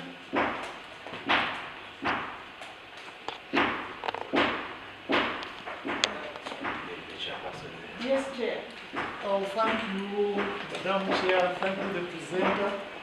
Alice, the presentation reflects what is exactly happening on the ground. But I want to emphasize issues of inequality are still rampant. For example, in the Ruchiga, most of our women didn't access the grow money because the requirement, they couldn't fulfill the requirements. And as you are talking about issues of access to resources, including land, even in money, the tendency is that most of these belong to men. Yeah, the cash crops. So we need to seriously advocate for the women. Otherwise, if I can now say that as I speak of now, I cannot give a list of women that have benefited from this project. The Grow project, because the requirements of getting a quota in your names, they cannot access. Entrepreneurs, women entrepreneurs, people who want to. I think Grow is a package that is not in itself inclusive. It's targeting women, but women who actually of a certain kind of a category. We already have women who are already engaged in what? In business. There's no forest would fail to get Grow money. And if but that's what the chairperson is saying, that they are very few, so equality, the issue of equality is still one. Yeah. And what is not aware about is that even you work for your money, you buy land, and you register that land in my name. In my names. The head of the household. Yes. This was done. It's a matter of abuse. There's no policy limitation. There is no within policy. As long as you register Uganda, you have a national ID. No empowerment. United families. These are issues that have been traditional. It is empowerment. So that's why I was saying we need to advocate for the women so that they can also have their own rights in order to access some of these resources. Sure. Thank you, Chair. See, I've lived with a woman for 20 years, so whatever you're saying doesn't represent her. She even wants to take what I have. She's empowered. Yes, please. Walk long distances, fetch water and fire. So how is it in Kabale? Do you have issues of dropouts? Because they must, spend a lot of time fetching water and fuel wood.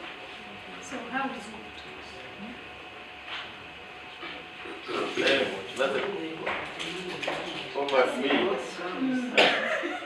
Oh, very good. So now that question, thank you very much for the question, by the way. But we didn't look at that. Yeah, it seems outside yeah, the scope. we didn't look at that. But ladies and gentlemen, when time comes to the implementation of our yet to be developed research agenda, these are some of the, because we have what we call, for example, gender dynamics in integrated water resource management itself. Those are some of the things that we shall be looking at. What is that needs to be addressed so that there is participatory water resource management within Masiba subcatchment. I can assure you that that is going to be taken care of. Thank you. Thank you so much. Yes, Florence? Yeah, I wanted airtime, and we disseminated that information. But what we are going through, the women are going through, even when you inherit your land, we had a scenario where a woman was coming from Kanungu, she inherited her land from her parents. And the husband is in Chinaman. So when she tried to buy the land, she was told by the husband, if you don't want to buy it in my names, go with your money. She looked at the children she has. She looked at what she has already injected in the family. She was giving up on the land. She was still keeping that money with a friend, moreover, not even on her account. So even that money was not safe. She could not use it, and it was not benefiting either. Not even the husband, not the family, not herself. So these are the voices which we picked. Good enough it is that I told her who trained the ladies who were picking the voices. So I want to put it that it was tested. But the women are going through a lot. Because they look at, society looks at a woman. When she says enough is enough, I'm going. It is a woman who will be blamed. Even when she's going through so much, so good enough, the political leaders are here, the technical leaders are here. Please step in, because for us we implement projects, for you implement programs. Let the women be empowered enough. This is just like from home. The fathers should empower their girls. Yeah, you should tell those fathers to empower their girls. Yes. Saying are very pertinent. But one of the emerging things is where we see a problem with a man actually lies a very important opportunity. You see, the men have a lot of time. They have a lot of time. That's what Dr. Alex has been showing. They only work for 3 hours. And the day is 8 hours minimum. So, most of the gender programs actually intentionally responsibilities that you're piling to a woman, to a man, they don't have what, because I mean, after digging, what do you want me to do? You want me to go in the kitchen and cook? I wasn't raised like that. It's a culture, it's a history issue. For me, all the gender proponents, and I can see the passionate voices in the room towards, and which I support very well, ensuring that the woman gets the right opportunities, they're able to get into the public space, that's fine. So what happens to the other very serious obligations? Are we able to divide them to a man as well? When we come to that, Chairman, you can't. You can't one. Take it or not. That's not very ironic. I think, Madam Chair, the biggest challenge we found out, especially in our media findings, is the packaging of the programs that are brought in our society are not generally meant for us. And the intention behind the sponsors is also different. The idea is good, but the packaging of it has a problem. It's good to empower a girl child, but as you do that, you have to apply things that are practical. Things that are practical in our setup, in the African tradition. But when you try to track the way the fundings come through, the funding that are brought in for women empowerment, and the ideas behind the reason behind the funding, it has nothing to do with bringing the family together. It has a lot to do with separating families. That is on our side as the media. You have your own side, but we've done, because we received the funding, we received the documentation, and we know how we are trained to deliver the message. I mean, I'm talking about the media. I'm not talking about anyone else. Yeah. We receive a lot of information, and we are supposed to tailor it. We are supposed to drive a narrative. But sometimes when you look at the original plan, what the idea, the deliverables, and like if you're to justify the reason for funding, there is that component that you must deliver so that you can get more funding. The intended outcome is always blurred. It's not so clear, but when you look into it, you actually find out that it's meant just to separate these families. The reason being that everything that is done, there is a remove all of a sudden.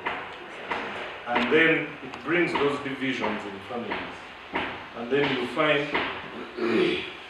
that the husband is not listening to the wife, and the wife says, I can handle my own. And then everything loses. And mind you, the intention is good. The intention for promoting girl child and uplifting the girl child is very important. But then the idea behind the reason why they are bringing it up and the way they want to apply it is where things go wrong. Thank you, Andrew, for that, for sharing that. The media perspective, I think it is very, very important. And that takes us back to the family. Who should empower?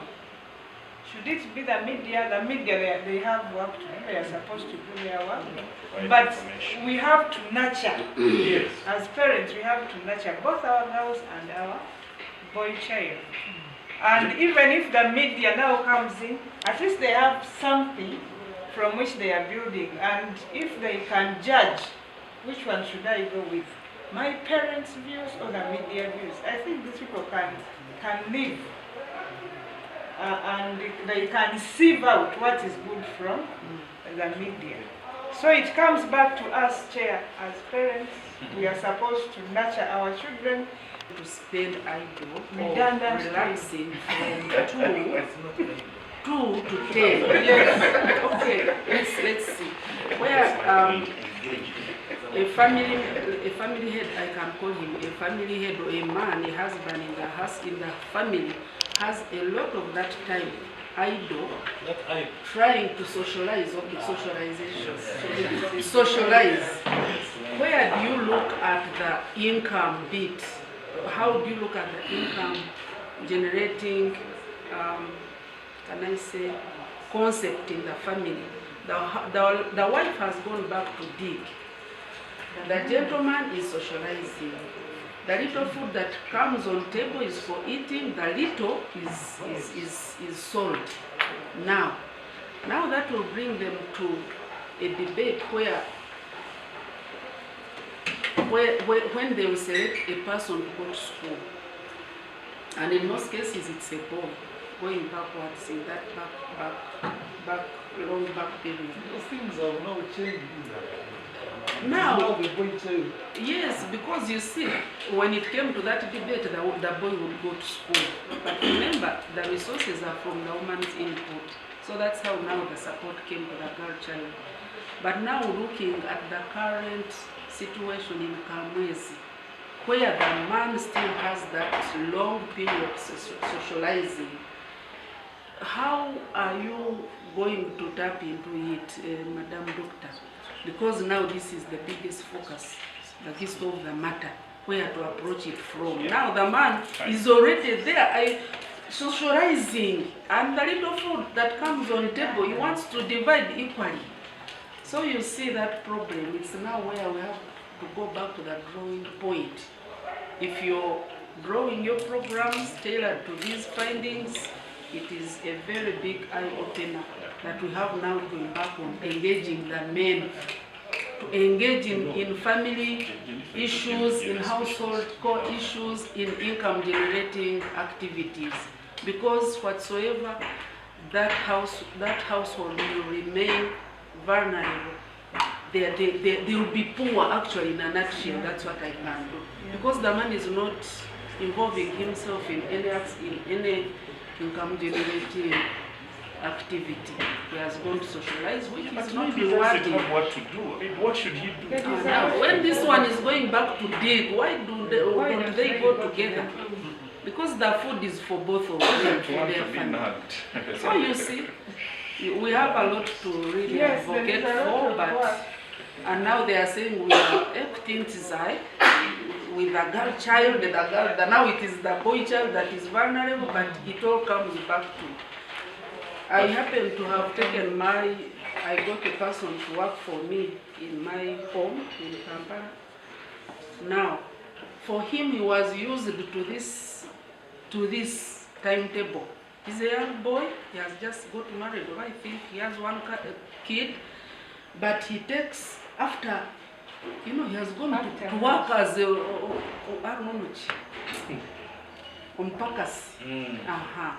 So now going there, and there are very many opportunities. People want to dig for them, those. So when I talked, he went after eating, he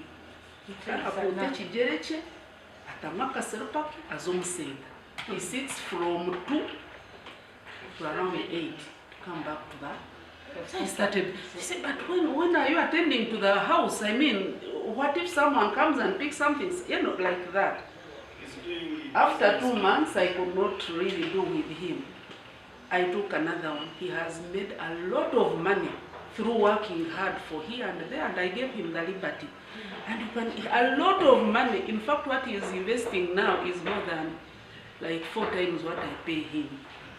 So you can see that scenario. The other one is used to this timetable, another one is working hard because he went to Pakasa and is getting a lot of money.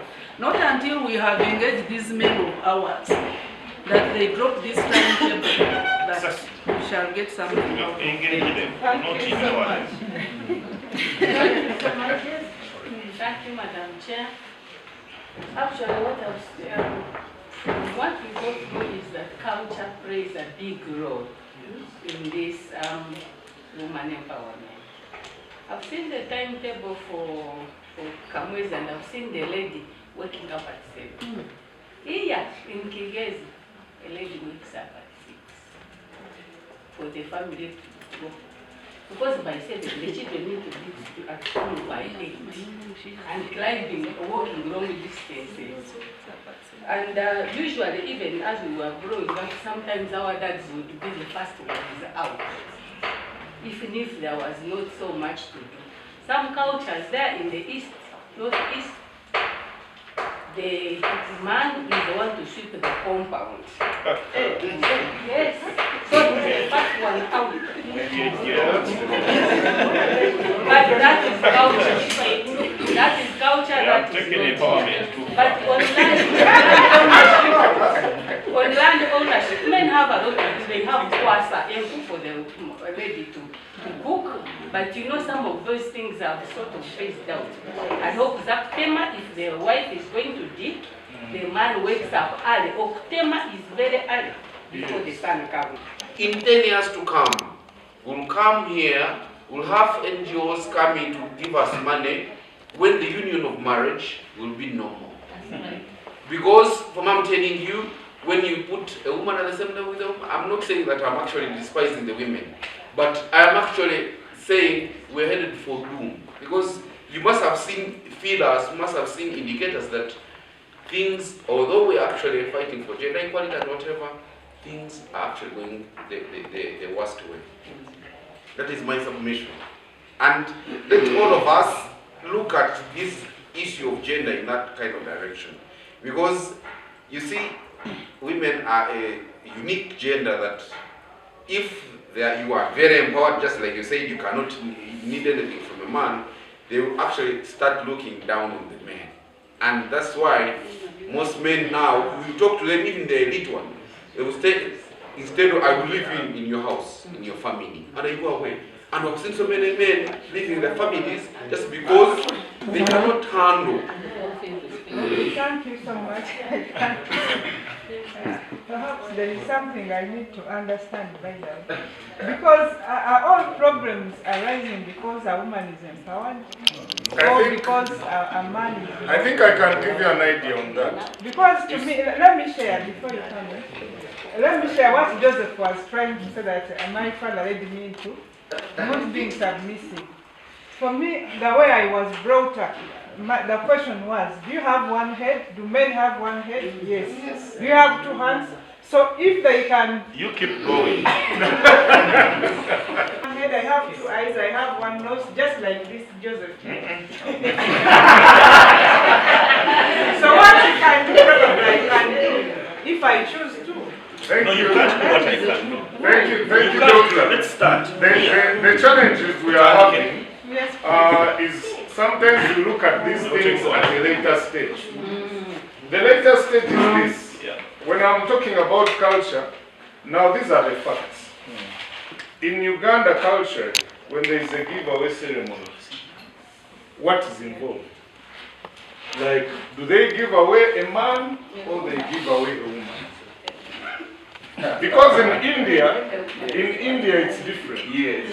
In India, when a woman is getting married to a man, she comes with part of her capital to invest in the man's family.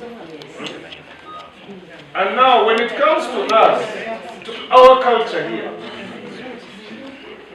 the man takes the hinges to the woman's home. No, excuse me. The man takes the dowry.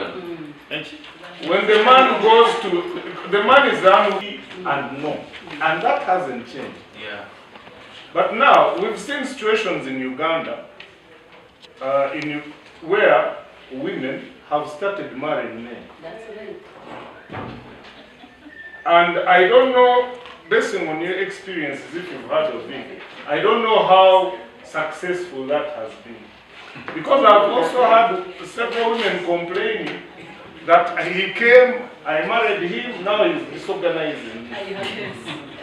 And it's more difficult for a woman to marry a man. Very difficult. So I'm bringing this highlighting the culture that we are having. That is the culture. So you can buy land as a woman, but why don't you engage your husband and you agree? Instead of buying the land secretly, and then he gets to know about it. Because that's the thing I'm talking about. You will not get globalized. You will not get globalized in one aspect in your life.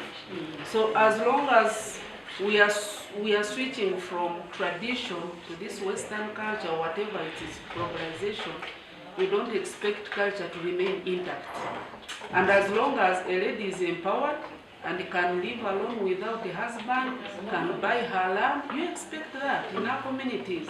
So there is no, it's not written anywhere that culture will remain, the man will always be the top, it is fair. No, I'm just talking about this basing on what is recognized in Uganda. But now because, that's what we are saying, you that start we are switching. We are switching. It's you guys who are switching, not the law switching. So we are Thank you so much. That the men, the women are becoming equal to the men. It means that we provide equal opportunities to girls and boys, men and women, so that we progress. That's another thing. Culture is dynamic. It's dynamic. It is changing. Thank you so much. Thank you so much, colleagues, for the discussion. Finally, Simon, you have something. Yeah, thank you so much. This has been quite interesting, but I feel for these projects, we need also to tailor whatever we are going to implement according to what is on the ground. According to culture? Yeah, according to culture at the moment. Because the issue of trying to maybe convince men to also participate in the cooking at night, I heard also women saying that that's time they don't want these men home. Overseas. They should be there, they find food when it is ready, and so we need to tailor whatever activities we have according to the prevailing cultures of our catchment. Actually, it is even a culture needed at all.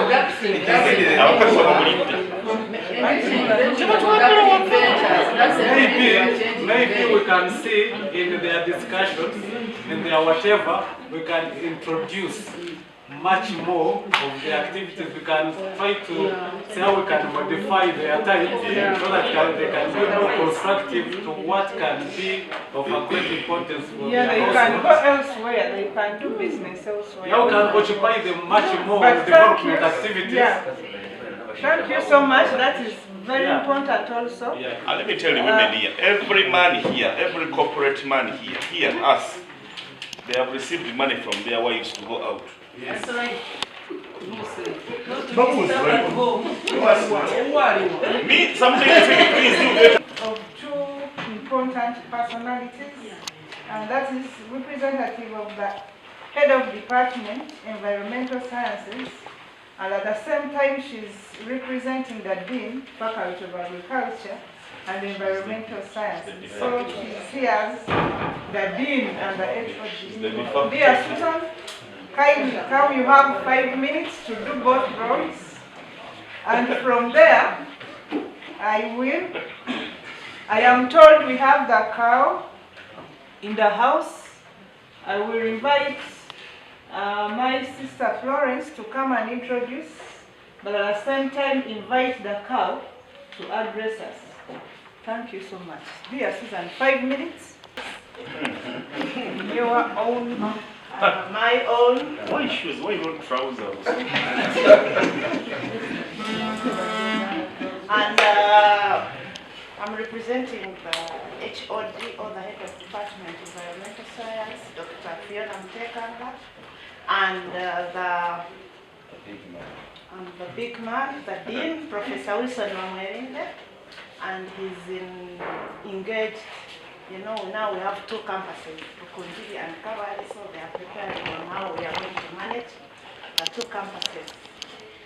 So I'm glad to be here today, and on behalf of the head of department and the dean, curriculum review is key in the universities. You've heard of expired programs.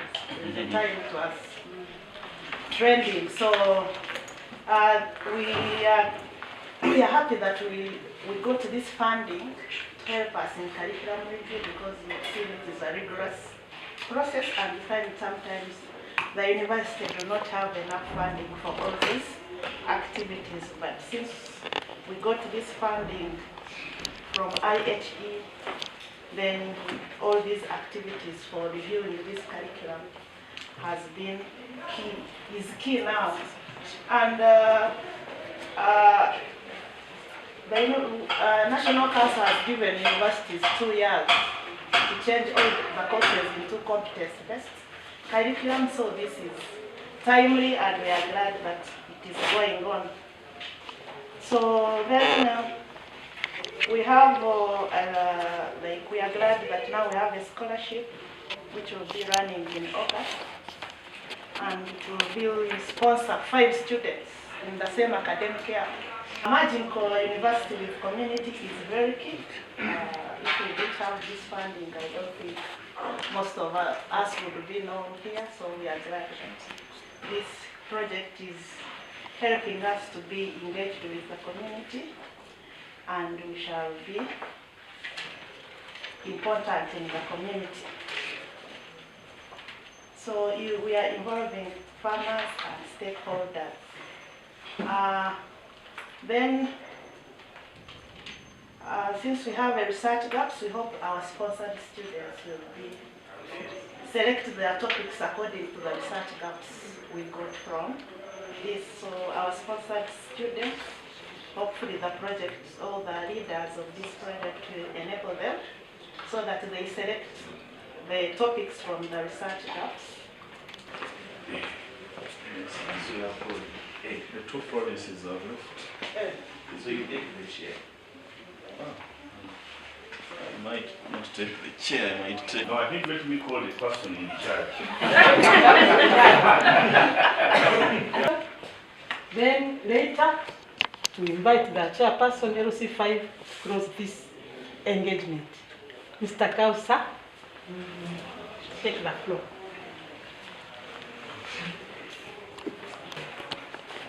I'm happy to be part of this consultative team, and I think it is my second time. And I want to thank the stakeholders for always thinking about us as stakeholders in this very cause. And I want to thank the Kabale University for whatever they are doing, majorly in environmental conservation. I want to thank Kabale University for always giving us feedback. Because in the last meeting, I'm happy that they were included in, and that means that there is some input that we are making as stakeholders.